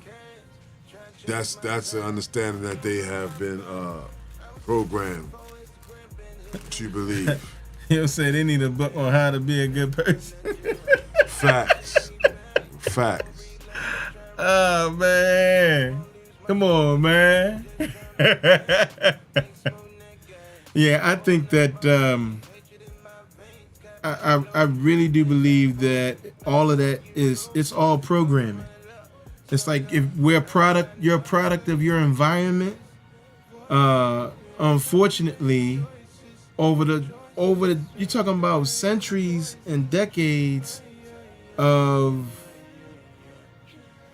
just them running it into the hole, the negativity that's associated with black. And we are predisposed to they're predisposed to think of us that way, and out of it we suffer a lot of trauma from it. Like we said, when you go to dentists and they don't give you enough to really numb you so that you don't have a painful experience. You know what I mean? Things of just phobias that we have because we've been brutalized, because we've been mistreated. Then we have these phobias, and we also pass them on to our children. So in our community, you have a lot of people who have phobia of going to the dentist because they're associated with a painful experience, which in turn leaves us with what? Bad dental hygiene, which can affect you very seriously, can affect your health very seriously. We have all kinds of phobias of swimming, water, all these things. But, you know, you can get help with these things. We this is modern times now. You can get some help with these phobias. You can find other resources that'll help you with that, that'll change that for you. You don't have to stay afraid to get the help that you need. You don't have to be afraid of going into water and things of that nature. There's people that can help you. There's resources for that. And we will find them and we will share them because we want you all to be set free from these phobias, from these fears. You know, the more we get set free, the stronger we'll be. The stronger we are, the more we can lay down some of these fears that we have. Makes sense? You know what I mean? Oh yeah. Yeah. You just know that you're not alone in these phobias and these fears that you have, that a lot of them systematically were applied to us, strictly to us, and is shared amongst other demographics that we have these phobias, and they perpetuate them to make sure that it's just another form of control to keep us in a certain box. But we can set ourselves free if you want free. But like I said earlier, freedom takes work. Freedom ain't free, it takes work. You know what I mean? And you have to take advantage of the resources to help you get over these phobias and these fears, you know, and these myths that we have, this folklore of certain things. We can change them. So keep that in mind as we're moving forward. Oh yeah. That sounds good. Absolutely, it is good. It's time. It's time that we break some barriers and break some of these walls down and some of this negative thinking that we've gotten from years and years, you know. Like we say that, in terms of, I think it was Umar or one that said that, our separation began in like 1910, 1920. The man and the woman, the black man and woman. Our separation began that long back. You know what I'm saying? Just by them showing that the black man can't protect the black woman and the black children, can't even protect himself from him, right? But we know that's not true, right? But it's something that they have begun to believe and pass down generation to generation, which has created a great divide. Man. You know what I'm saying? So it's just things like that we got to talk about, we have to address. You know what I mean? Because the United States is really, if you really pay attention, just like music, if you listen to the radio of a certain demographic, all of the music is geared toward empowering women, right? Not empowering them to be good mothers and good wives, but empowering them to be independent women. So if you're empowering a woman or you're teaching a woman to be independent, what does that mean? That's just showing her how to not need a man, right? Only in our culture, though. You see what I'm saying? Only in our culture. Listen to country music. Listen to pop and things of that nature. They don't drive this independence thing, right? Oh man, I think I think pop music, I think they do now. Yeah, I believe they are. Name one. Name a pop artist that's not black that their message is woman independence. Oh, Miley Cyrus, she just had a song like I could buy my own flowers. I don't need you. Well, come on, but They know what demographic listens to her. She's been married to our crowd long back when they put her with Mike Will. You see what I'm saying? That was that little crossover into our area. You see what I'm saying? We know who she works for. She was actually we know who she works for. So she was I believe she was in a relationship with the guy who plays Thor's brother. Okay. Who's also an actor. And I think they recently broke up. So I think that's what that it song comes from that place. Yeah, okay, see what I'm saying. Yeah. But think about the vast majority of music that's played in our demographic, our culture, our genre. That's all it speaks of. Yeah. That's all it speaks of. And that's dangerous. That has brought forth a serious deterioration of black men and women being able to work together. So it's funny that you say that, because the comedian, I think her name is Yvonne Orji, she's on the show, that show with them girls on HBO with Issa Rae. I can't remember the name of it right now. It's escaping me. Another black woman who is empowered to put out television shows and movies that just treat black men as objects. But guess what? Sexual objects, sex and money. But Yvonne Orji says this. She says she don't want to be independent. That's what she said in her comedy special. Yeah. They out here telling all these girls they want to be independent. I'd spell it INDE. Not me. She like, not me. I don't want to be independent. And she was like, all these women out here talking that shit. She's a comedian. They don't mean, she's like, they don't mean that shit. See, but they lying. Yeah, but see, you see how she has to say it in a comedic way. Yeah. You don't see anybody. You don't see Kamala Harris, who, she has a white husband, but you don't even see her saying the way to go is not independence, is to find you a mate and get under the leadership of a man. You don't even see her saying that. Who? It's Kamala Harris. No, I mean, her husband is following her. Exactly. But let me not say that. Exactly. Her husband is a businessman, and her husband supports her, what do you call that? Her ambition. So like Bill and Hillary, he don't see a fat ass and some titties and somebody in the kitchen making mac and cheese. He sees a business opportunity. Right? Yeah. Yeah. I mean, it's Beyonce's fault. Exactly. 100%. 100% absolutely. She began this movement with Destiny's Child when they started the Bills, Bugaboo movement. Well, TLC was like, that's common. Everybody says that. We understand that. Yeah. But that was said and that was done. Right. But they drove that. They ran it into the hole. They drove that home. Okay.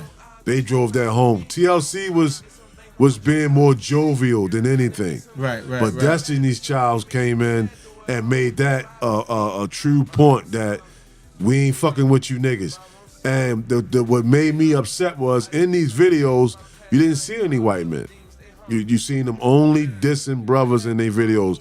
They would have brothers in their videos that they would shit on and poop on and be dismissive to. And that began the culture. You know what I'm saying? The last that we had was Mary J. crying about being hurt and not gonna cry no more, but she still didn't drive that kind of point. Right. Beyonce and Destiny's Child drove that wedge between the black man and the black woman. Oh, wow. Absolutely. You heard it here first. And everybody followed behind that. That became the norm. And now the black man is only spoke of in terms of money and sex. That's it. It's absolutely ridiculous. What, that is happening? Or you saying that you don't agree? Because, I'd like to know. Yeah, I'm curious. Yeah. What's ridiculous? What is absolutely ridiculous? That's what we got to comment. Yeah. Yeah, send them independents to Ukraine and fight. To the left. That's right. Every song was empowering.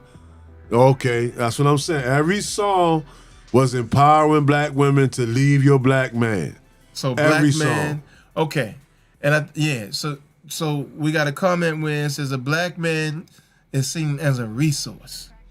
Black man equals resource, not equals Not leadership.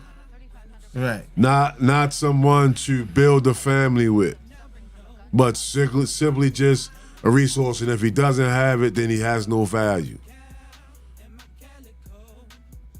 And that's what I was saying before about when we have a culture of young men who are raised by single mothers, who are emotional and wreaking havoc on the community. You know what I mean? Single mothers have raised boys like your mother. Okay, you come up on a single mother, I come up on a single mother. But I know, right?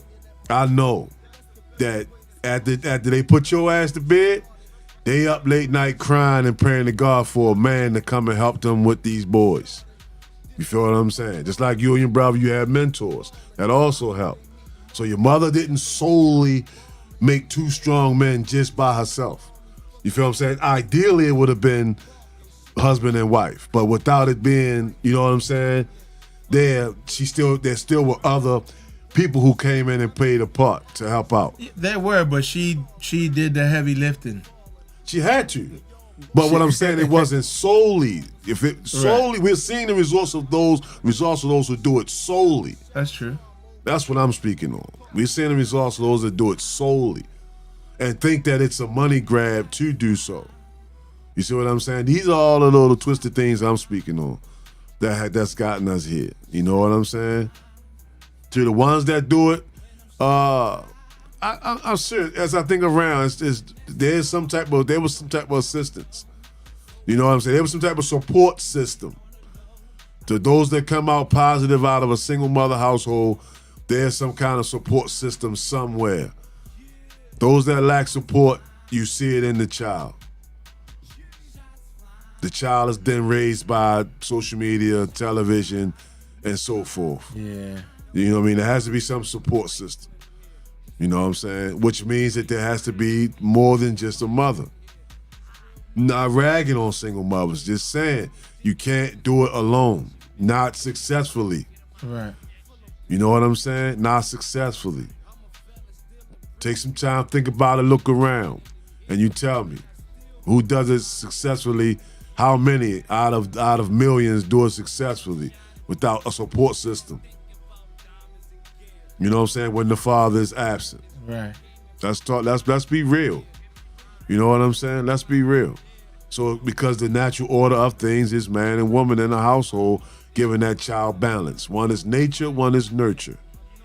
When there's no nature, then it's all nurture and the child becomes emotional. Because it's all nurture, it's all titty milk, it's all titty. You know what I'm saying? And their first introduction into the world, that's why they say the new youngins are fearless. They ain't scared of nothing. When in fact, the opposite, they scared of everything. That's why they kill anything. Wow. Because fear says, if I kill it, then I ain't gotta fear it no more. Think about that. Huh. You know what I'm saying? I'm gonna stop there. You know what I mean? Just think about that. If I'm wrong, hey, I'm human. But that's my observation. And you heard it here first. You know what I mean? Yeah, man. Yeah, what you got? What I got, I don't have no rebuttal to that. Well, you know what I'm saying? Trust me. Yeah. Trust me. I was thinking about it. Trust me. I was thinking about like seeing like a bear or something like, oh, fuck that nigga gotta go. Bow. I ain't gotta deal with him no more. Might have to deal with his bad cousins or something like that. They might be looking for his ass. Yeah, he said he was going to get some salmon and bring it back. Somebody go look for him, yeah. You think animals take vengeance? What you mean? Yeah. Like an animal be mad that you murked one of his? Yeah. And he coming back? I think that exists. Yeah. I think that exists. We saw that, didn't it? It was some hunters, a white hunter, and they killed the lion while they were taking pictures. Another one came up and killed their ass. Oh, for real? And killed his ass. Yeah, I just read that. I just read that. You know what I mean? We've seen that. Oh man. So yeah, you know what I mean? They feel. They mourn for theirs. Oh, okay. They mourn for theirs. I believe it. I don't know everything. I'm just, observation, man. Yeah, Just yeah. share my observations, man. You know what I'm saying? Yeah. Yeah, that's all. How y'all feeling out there? Hit that like button, hit that share button, follow, subscribe. We appreciate y'all support. Glad to have y'all here with us, conversing with us. You know what I mean? Yeah, gorillas know. Yeah. Go fucking with they kind. Go walk up in there, then you're going to go toe to toe with just one. I like to see that. You know what I'm saying?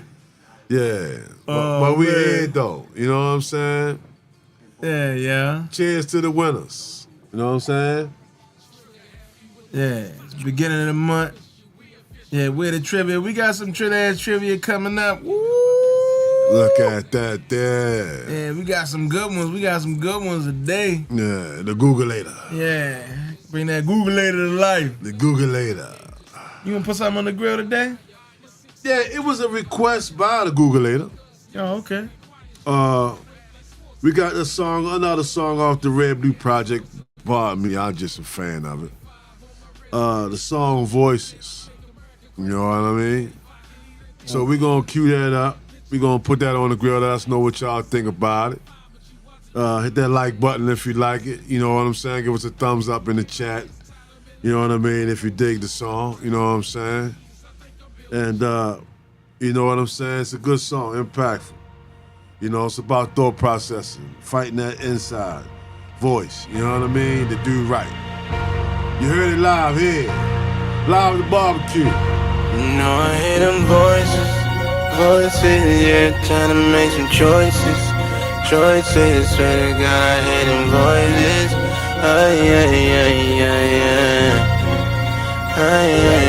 You know I hear them voices, now it's time to make some choices. Swear to God I hear them voices.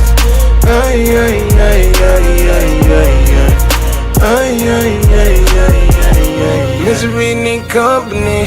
What do you want from me? Why is you calling me? Trying to take all of me. Down bad, blow money fast. Right now I need cash. Trying to change my past. You don't know my past. I was Instagram for Instagram. Been hitting them sales. Been fetching that mail. Been avoiding that jail. Don't take me back. Please don't relapse. Try to rush my patience. Won't lose my faith. Just try to maintain. Next smoking that gas, pouring up my pain, hatred in my veins, got back loaded, red down focus, mask on you notice, about to run it up, sum it up, I ain't got enough. I hear them voices, yeah, it's time to make some choices, swear to God I hear them voices, you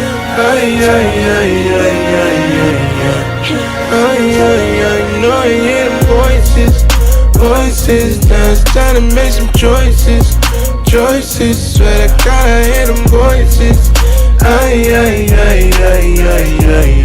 trying to take me back. Back out, back in, can't stay on that fence, that blood don't rinse, the ends don't make sense, old dog same tricks, whip game new mix, flip game blueprints, been a nuisance, same movie new script, same guns, new clips, shoot championships, locked in on target, track. Yeah, I heard they got the bag, I know I got a plan. You know I hear them voices, now it's time to make some choices, swear to God I hear them voices, you know I hear them voices, yeah, trying to make some choices, swear to God I hear them voices,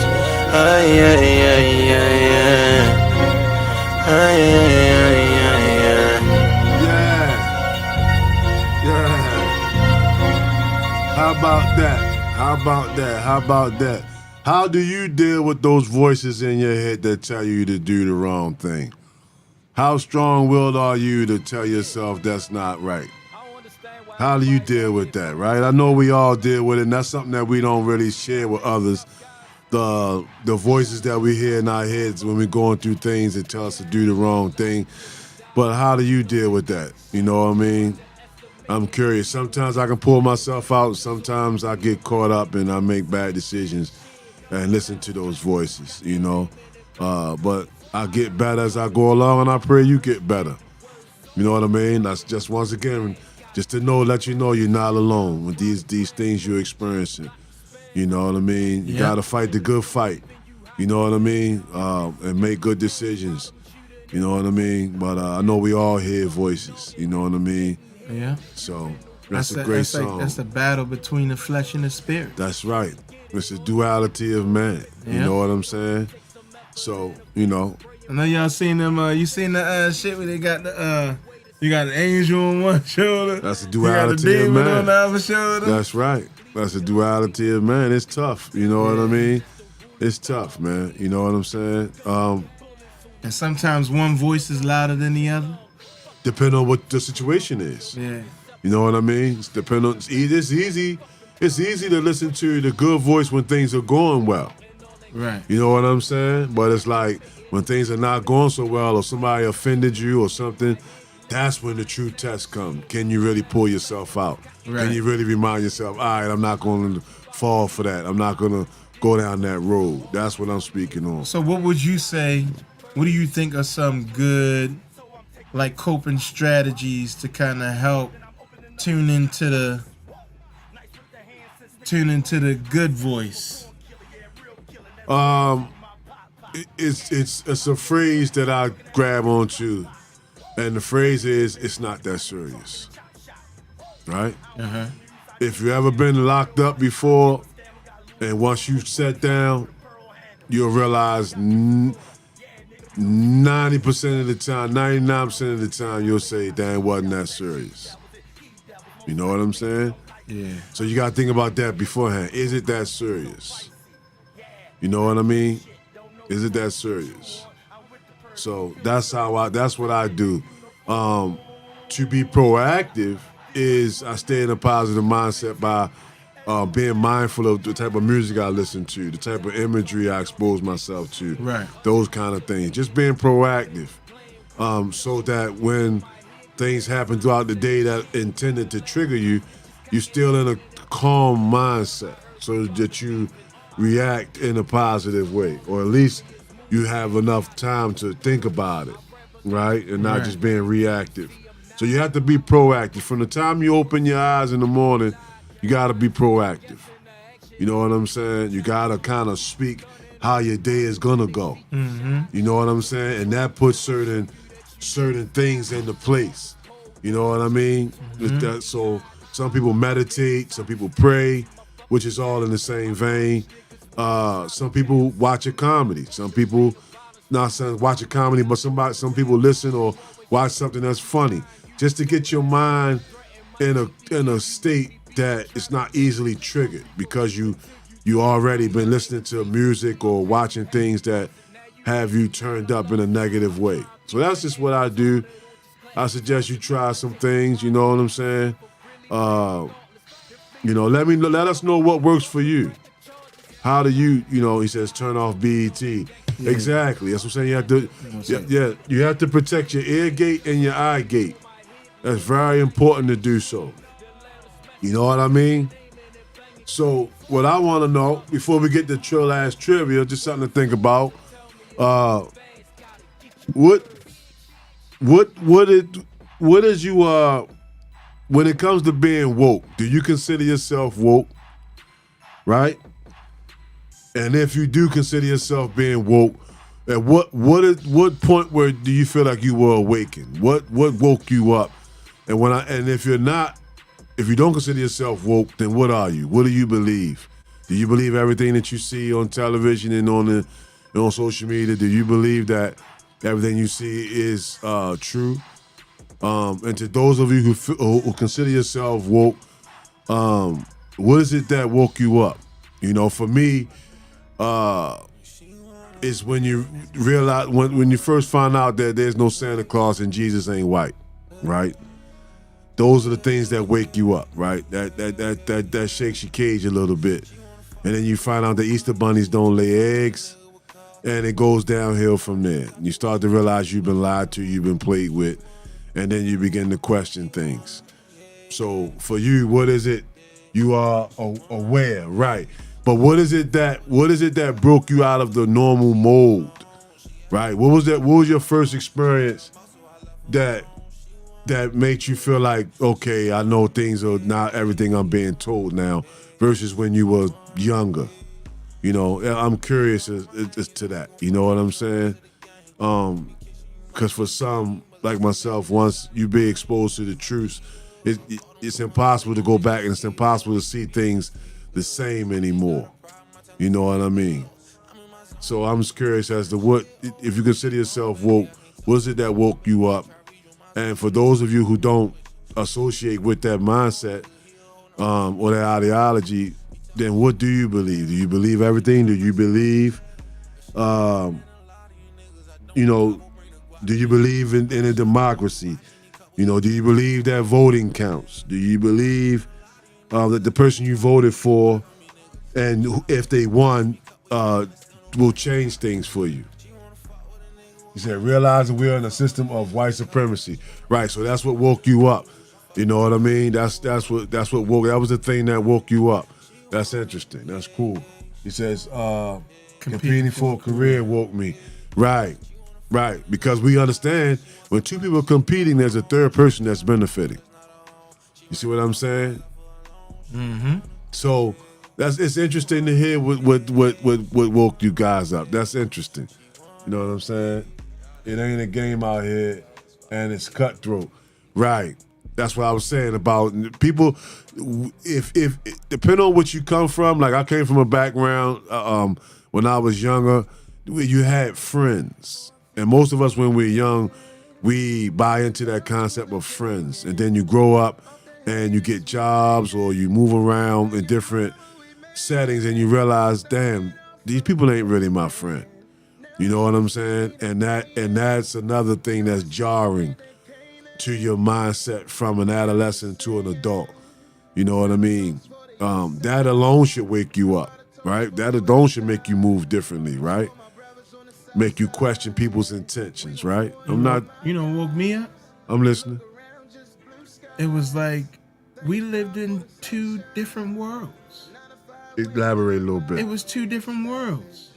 It's like you go to school and it's like you see how, these people are living a certain way. They they live in a certain community. It's so whoa, it could really bear witness to affluence. Is you saying what? And then you go back and it's like, damn, what happened? Yeah. It's like, yo, what's up?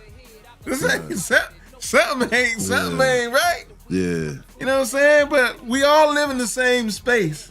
Yeah. You know what I'm saying? I would like to hear from somebody who don't consider themselves quote unquote woke. And see, I want to know, like, I'm really curious as to have that conversation as to what does that feel like to not associate with being quote unquote woke. What do you believe? I'm serious. I'm really curious about that.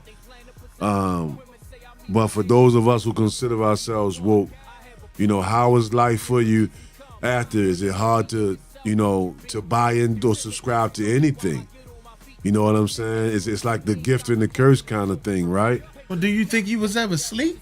Yeah, like I said, what woke me up was just to realize when you realize that Santa Claus, there is no Santa Claus, and that Yeshua HaMashiach is not white. Yeshua HaMashiach, some call him Jesus Christ, right? But we know his Hebrew name is Yeshua HaMashiach, right? The Messiah, right? HaMashiach being the Messiah, right? Okay.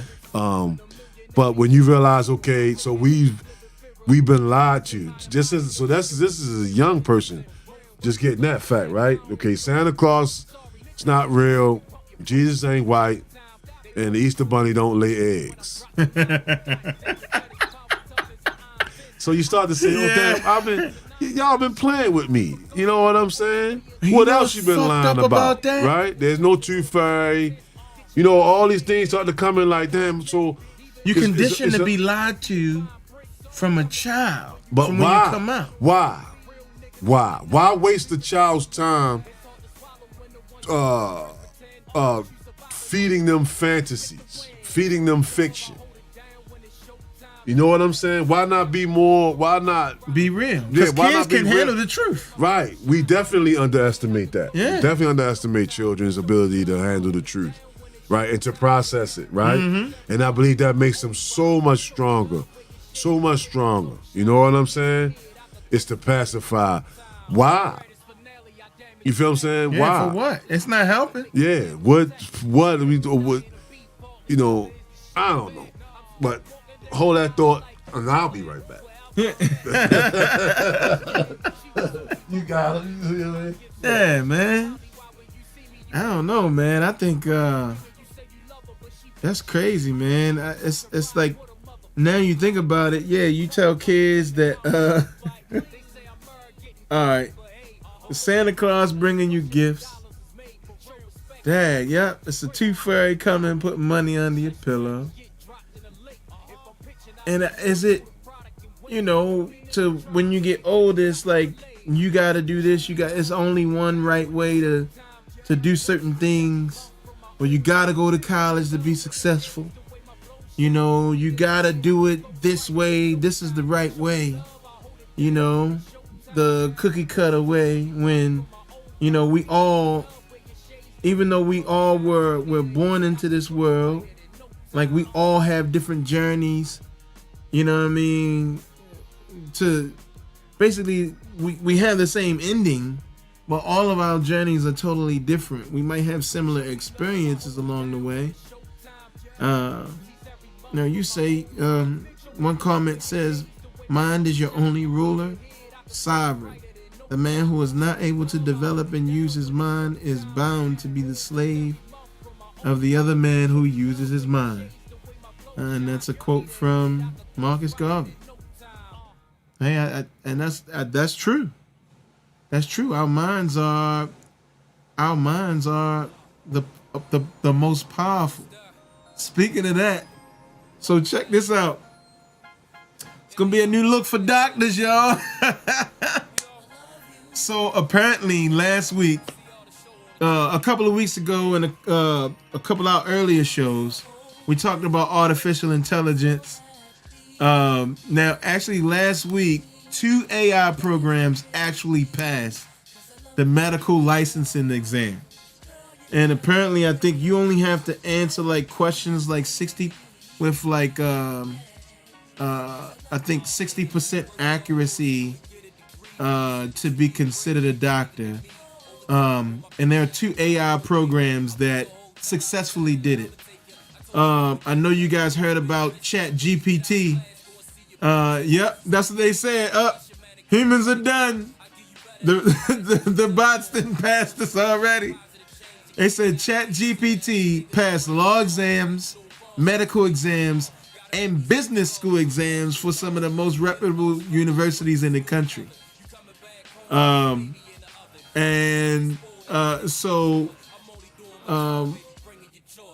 think that, you know, beware. Wait a minute, we got another comment. Storytelling is the way elders engage with younger generations. It's been around from the beginning of time. However, the stories of our time seem to come from a place of personal and political. You know what? I think personal, political, economic gain. Hence the holidays you just mentioned and other cookie cutter ways you are supposed to live your life. Right. They're self-serving. That's why they telling you lies, because the lies are self-serving by the people that are telling them to. And then you got to spend money behind those lies. Mm-hmm. Right? Yep. There you go. So I was just telling them, yo, that the robots passed the medical licensing exam and they passed law exams. So now, they, you know, technically, you know, they could be doctors, they could be lawyers. You know what I'm saying? And they also got music AI too. It's called Ava. And Ava makes music so you don't have to pay for a producer or pay musicians or engineers anymore. It'll just push out music, and now they could use it for like movies and TV and all of that. Then they got somebody that's suing, an artist is suing this AI company for using her art. She brought a class action suit on them for using her art to teach AI. And you know what they told her? They said, you don't understand AI law. Because what law? They got law. Yo, we done. Yeah. We done. I love y'all. It's been nice. Right? But man, oh man. You know what I'm saying? You know where we're headed. You seen the movies. Mm-hmm. Carry on. My bad. But you know what I mean? You know where we're headed, man. Oh, they was citing the movies. They brought up iRobot. And they was like, you doing this and you doing that? And what they said is the robots are not gonna actually take the jobs, but they're gonna be there as a support. And then they used an example of how look at how robots are doing in the car industry, how they killed the factories and all that. And now they got robots that could do the painting and all that stuff for the cars. But for each one of those robots, they're like 35 people that need to actually manage that robot. But then how many people do you know that's getting the training to actually be able to support that type of infrastructure? That's not common knowledge. You need a certain type of training to be able to support that. And right now, what are most people going to college for? To get what kind of degrees? Are those degrees really going to be service industry degrees? And no, they're not going to be useful in the future. Nope. They said, guess what? They said the first jobs to go are all middle managers, any accountants, journalists, stuff like that. So we're still lying to our children when we allow them to go to college to get degrees that are going to be useless in the future. We're still lying to them. We're still saying that there's a Santa Claus. Yeah. We're still saying that you can go and spend this time and get this debt, and when you come out, you're gonna get this job that pays this, and it's a fucking lie when you really know what's going on and the world is changing. Yep, engineers and programmers are done. Yeah. Well, you know what I'm saying? Yeah. They said the last jobs that'll go are professional athletes, politicians, judges, and preschool teachers. Preschool teachers, or you say it'll be the last? Yep. Because they said the robots and AI, they don't show empathy. And so any profession where you need they're empathy, using mothers. Mothers are teaching using technology. So the mothers are the preschool teachers. Well, and you see what I'm saying? That's with the tablet. Yeah. Showing the little one how to use the tablet and then placing the tablet in front of the little one and coaching them through it. Yeah. So the mother is the robot. The mother is the one that's introducing them to that technology. And then from there, when they come to school, then we got them from there. You see what I'm saying? So, yeah. You know what I mean? UBI. What is UBI? I don't know what that is. What about the military? I mean, they already using drones. So, you already got that. It's been nice, man. It's been nice knowing y'all, man. We had some good times, man. Was there major population tailoring coming? You know the answer to that. Universal basic income. That's for the survivors. That's your rations. You know what I mean? That's your rations. You'll get your currency units, and that'll be your rations, right? That's like almost like jail commissary. You know what I'm saying? You gotta. I hate to be that guy. You know what I'm saying? How is it the mothers? He's saying that the mothers are supporting, like the mothers are gonna be the teachers, not like we're gonna have a separate preschool teacher. The mother, the mothers are the first introduction to technology, to how to use those tablets and cell phones. So when they said that preschool teachers will be one of the last lines, really they will be obsolete with mothers buying devices to raise their children, using to raise their children. Yeah. Okay, before the child even comes out, children are receiving Tekka's baby shower gifts from grandparents. Yep. And friends and other meaning adults. That's actually a good point. Yeah. A child can't go to a public school without seeing tech in front of their faces. Yeah. What you can't hear? You can't hear Bone? What you can't hear, Bone? You can't hear us? You can't hear the music? Handmaid's Tale coming to a hood near you. Oh shit. Real shit though.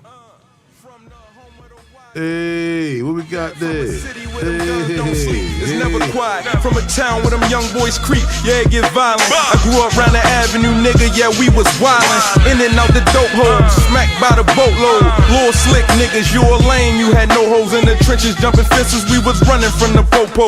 Telling on your dog, rule one, that's a no-no. Bailing on your dog, bout some beef, get you pogo. Jumped on, stomped on. Them pussy niggas know those same niggas say they ride, be pussy on the low-low. Same niggas say they love you, they hate you like you don't know. White tee in my 993s, yeah, I was suited. Young bull really come from the streets, yeah, I was rooted. Yeah, I used to shit on them niggas, I'm still pooping.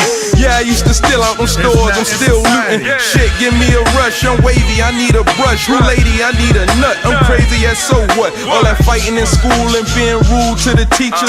Getting them girls to show they booze by the bleachers. Love me for my money, shit, it wasn't for the features. Talk to 'em with the swag like what up? Nice to meet you. I'm on another level right now. Tell them reach up. Time to put them suckin' niggas out like the lease up. I love to talk to them. Nah, dog, I ain't a preacher, but I want them learn from me, you know, like a teacher. I give them free game, you won't find it no cheaper. They know it's for that Marlowe story, but it get deeper. Young niggas jumping out that porch too early. OGs giving them that torch too early, so they tend to burn bridges, make it hard to earn living. Murder one offenses got him living in prison. He gon' die or go to jail, he don't know no better. Do that time or he gon' tell, oh yeah, he know better. Boy, you in the streets now, knee deep now. Watch how you speak now, don't be 6 feet down. You can't hang if you wasn't in them halls with us. You can't hang if you ain't riding like Spartacus. You see them pigs try to target us, lames try mocking us, claim they from the hood. Them niggas, they was not with us, we was from the hood. They was from Metropolis, watching with binoculars. They seen that hard knocking us, yeah. Watching with binoculars, they seen that hard knocking us already. Yeah, Young Moan once again, Moan already on all streaming platforms. Moan already, MONDALREADY. Yeah. Yeah. So, all right, we're not saying it's just the mothers. We understand it's a societal thing. You know, I think we're just pointing out that mothers do play a role in it. Not just mothers, caretakers play a role in it. How about that? Yeah, it's not just mothers. Yeah, it's just, we're just saying that how we've been indoctrinated to it makes us easier for us to give a kid a phone or a tablet to keep them occupied while we do other things. And that's the first introduction to technology is from the parents. It's from, like you say, the caretaker, whoever it is that's taking care of the child. We've been programmed from before where we had to spend more time with the children, or you gave them blocks or things of that nature. But we don't choose those first anymore. We're using technology now. So that's all. That was my opinion, is that as far as preschool teachers, the mothers are that now. You know what I'm saying? They're gonna introduce your children to introduce their own children to technology before they even get to the school level. You know, so that way by the time you go to school, if it's a completely automated class, I don't know how that works, because children are very rambunctious to have them sit in front of. But if you're training them to sit in front of a screen and respond to prompts, right? Yeah. And then they walk into a classroom, and that's the major thing, right? Yeah. Well, you know. Yeah, that's a crazy thing, man. We got some trill ass trivia for y'all. Yeah. Got some trill ass trivia. Yeah, it's that time. Yeah, that's, you know, I mean, it's going to shed some light on a few things, you know what I'm saying? For sure. You know what I'm saying? Yeah. You know what I'm saying? So, For those of y'all who know and those of y'all who don't know, just gonna let y'all know what Trill Ass Trivia is. We're gonna ask y'all a question. You know, you can use whatever you gotta use. You can get the answer. When you got the answer, just put it in the chat. Put your Cash App in there. We're gonna take care of you. All right. It's just a thank you for y'all rocking with us. You know, engaging with us, sharing y'all thoughts, all that good stuff like that. All right. So without further ado, name the city in North Carolina where they had their Black Wall Street. I say that again. Name the city in North Carolina where they had their Black Wall Street. So just remember, it wasn't just Tulsa. In Oklahoma where they had a Black Wall Street. You know? All right, what was that city in North Carolina where they had their Black Wall Street? And while y'all figure that out, we gon' jam. Won't you show me what's inside, baby? Won't you take me for a ride? Can we fast forward the time? Cause you know I gotta slide, baby. But I can't say goodbye, baby. I'm addicted to your eyes, baby. And committed to your thighs. I'm connected to your soul. And that pussy got me going. You know it's on my mind. Know it's on my mind, girl. You know it's on my mind. You know it's on my mind. Said you know it's on my mind. You know it's on my mind. Said you know it's on my mind. You know it's on my mind. Car, would you finish your song and go home? You wanna hear song? Yeah, Do you want song? Yeah. Do the people want song? Yeah. The people got song. Then don't you know?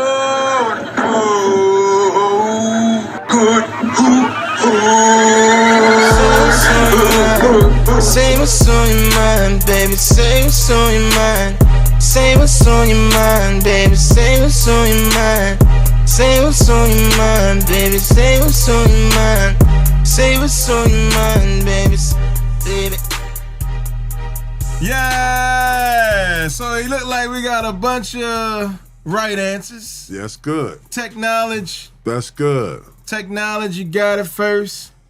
In Durham, North Carolina, that's where they had their Black Wall Street.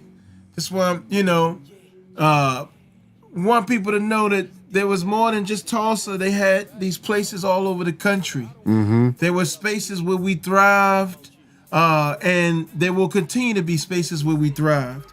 One of the things that I found that was really, really interesting is that there was a company, it was the North Carolina Mutual Life Company that was behind Durham becoming that place where black people thrived. And one of the things that I don't think that people knew in terms of how they got there, there was a businessman, his name was John Merrick. He actually he owned barbershops. He had 5 barbershops, and his success in terms of owning those barbershops, matter of fact, he started out cutting, then he bought a barbershop, ended up owning 5 barbershops. Then after he owned the 5 barbershops, him and a group of other successful black men actually purchased a fraternal organization. It was I think it was the Royal Guard. It was the Royal Knights of King David. They bought that, and one of the reasons why they bought the fraternal organization is because it allowed them to sell insurance. So people were actually selling insurance, and they mass selling insurance through those fraternal activities. And one of the reasons why he ended up starting North Carolina Mutual Life Company is that they wouldn't insure all blacks. They will only insure, they picked the blacks, and it was most likely those affluent blacks, and that's where those those fraternal activities came in, because you had to prove your worth. So they made you do certain things, do this and do that to show, okay, you were worth insuring. But he took it to another level, and he started the North Carolina Mutual Life Company, and they ran on to became the biggest black insurance company in the country in the early 1900s. And that was the machine behind Durham becoming the Black Wall Street in North Carolina. That's awesome, man. That's awesome. I love to hear those kind of stories and that kind of history. We need to hear more of that to empower us and empower our youngins to know that you can do more than just, slide on your ops, that we can really build. Yeah, I like that. You know what I mean? Yeah. And we can really build. You know what I mean? That there are successful people who didn't play basketball or rap. Yeah. You know what I'm saying? That you can just start from small beginnings and work your way up to where you can become a financial resource to your community. Yeah. You know what I mean? So I applaud them for that. You know what I'm saying? I appreciate for them brothers taking that step. And to this day, there's two institutions that came from that, which was the Mechanics and Farmers Bank, black owned, that came out of Durham, the Black Wall Street in Durham. Yeah, Mechanics and Farmers Bank. And John Merrick, actually, he was a part of both of those organizations. See there? Yeah. Now, North Carolina Mutual Life, I don't know if they are still in, they might still be here today. Now, he said, let's learn from the mistakes. What happened to it? What happened to it? So it's funny that you say that, because this was actually happening. They had insurance companies popping up across the country. What happened is they said that once black folks got that economic power, they tried to turn that economic power into political power. And the moment that they tried to turn it into political power is when the whites came and they were like, no. And then they basically rioted in those affluent black communities and destroyed them and bankrupted those companies in the end. Wow. Black folks get economic power, then they want to make political power. So look at take Colin Kaepernick as an example. He was a quarterback. He had some economic power. Then he wanted to make a political statement, and then they turned him into a martyr. That's basically what happens. You got a group of people. They got some economic power, and they want to take it and do something good with it. We want to turn it into political power. Oh no, you ain't changing none of this power. You know what? We're gonna everybody else can have representation, but us. That's how it used to be. Who's representing us now? We are. And that's a bad representation. Yeah. He said we need military power. And to do what with that military power? What will we do with military power? How will it help us? How can we effectively use that to help us and not actually bring more calamity on our people? How? I was curious as to how can we use that? What good is military power to us?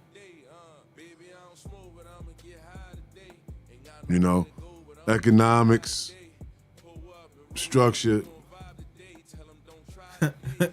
Send them to Jesus, huh? Yeah, I like your jovial approach to such a serious matter. We can dig that. We can dig that. But we know that's not really. So who was it that got the right answer? Technology. I got you, man. We got you. All right. Got your Cash App. We're going to send you that winnings. We're going to send you that money. Did they have the drawing tonight for the $700 million? Anybody got the lucky ticket?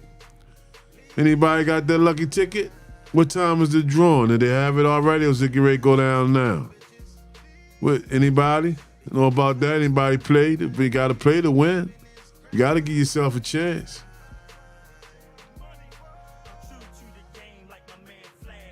Hell no. Hey man, if you don't play, you definitely guaranteeing you not winning. You know what I mean? Oh man. Yeah, I ain't playing. It's all good.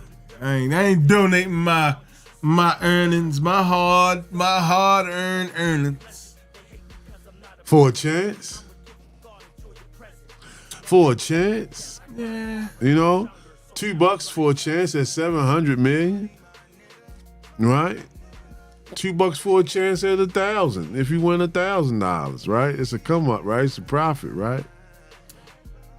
But if I don't spend the $2 and I buy some bubble gum and you know what I'm saying, I'm definitely guaranteed to not win. All right. So do you play every day? No, I said the lotto, like those big drawings. I wouldn't do that every day. but for the big drawings, yeah, I'm gonna throw $2 in there. I'm gonna throw my couple dollars in the hat and see what happens, right? Yeah. You know what I'm saying? You throw that away on chips and bullshit that really, not good for you. You know what I'm saying?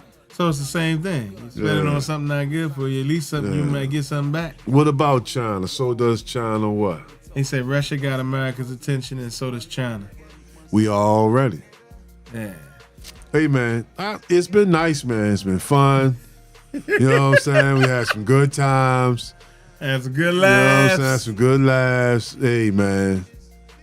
It is what it is. We are where we are. It's been fun with y'all tonight. We had a great time once again. Sharing information, getting you guys' views on these topics that interest us, that sparks us. So, once again, man, we had a great one. We hope to see you all. Bring somebody back with you next week, man. Let them know that we here. There's learning here. There's fun here. We had brother Ooh-Ow on. Shout out to brother Ooh-Ow. Brother Ooh-Ow Shamoot. You know what I mean? We had a good one, man. Yeah. And we definitely gonna see y'all next week. Same time, same channel, 9 p.m. Saturdays. Peace and love. Peace. Peace. Yeah.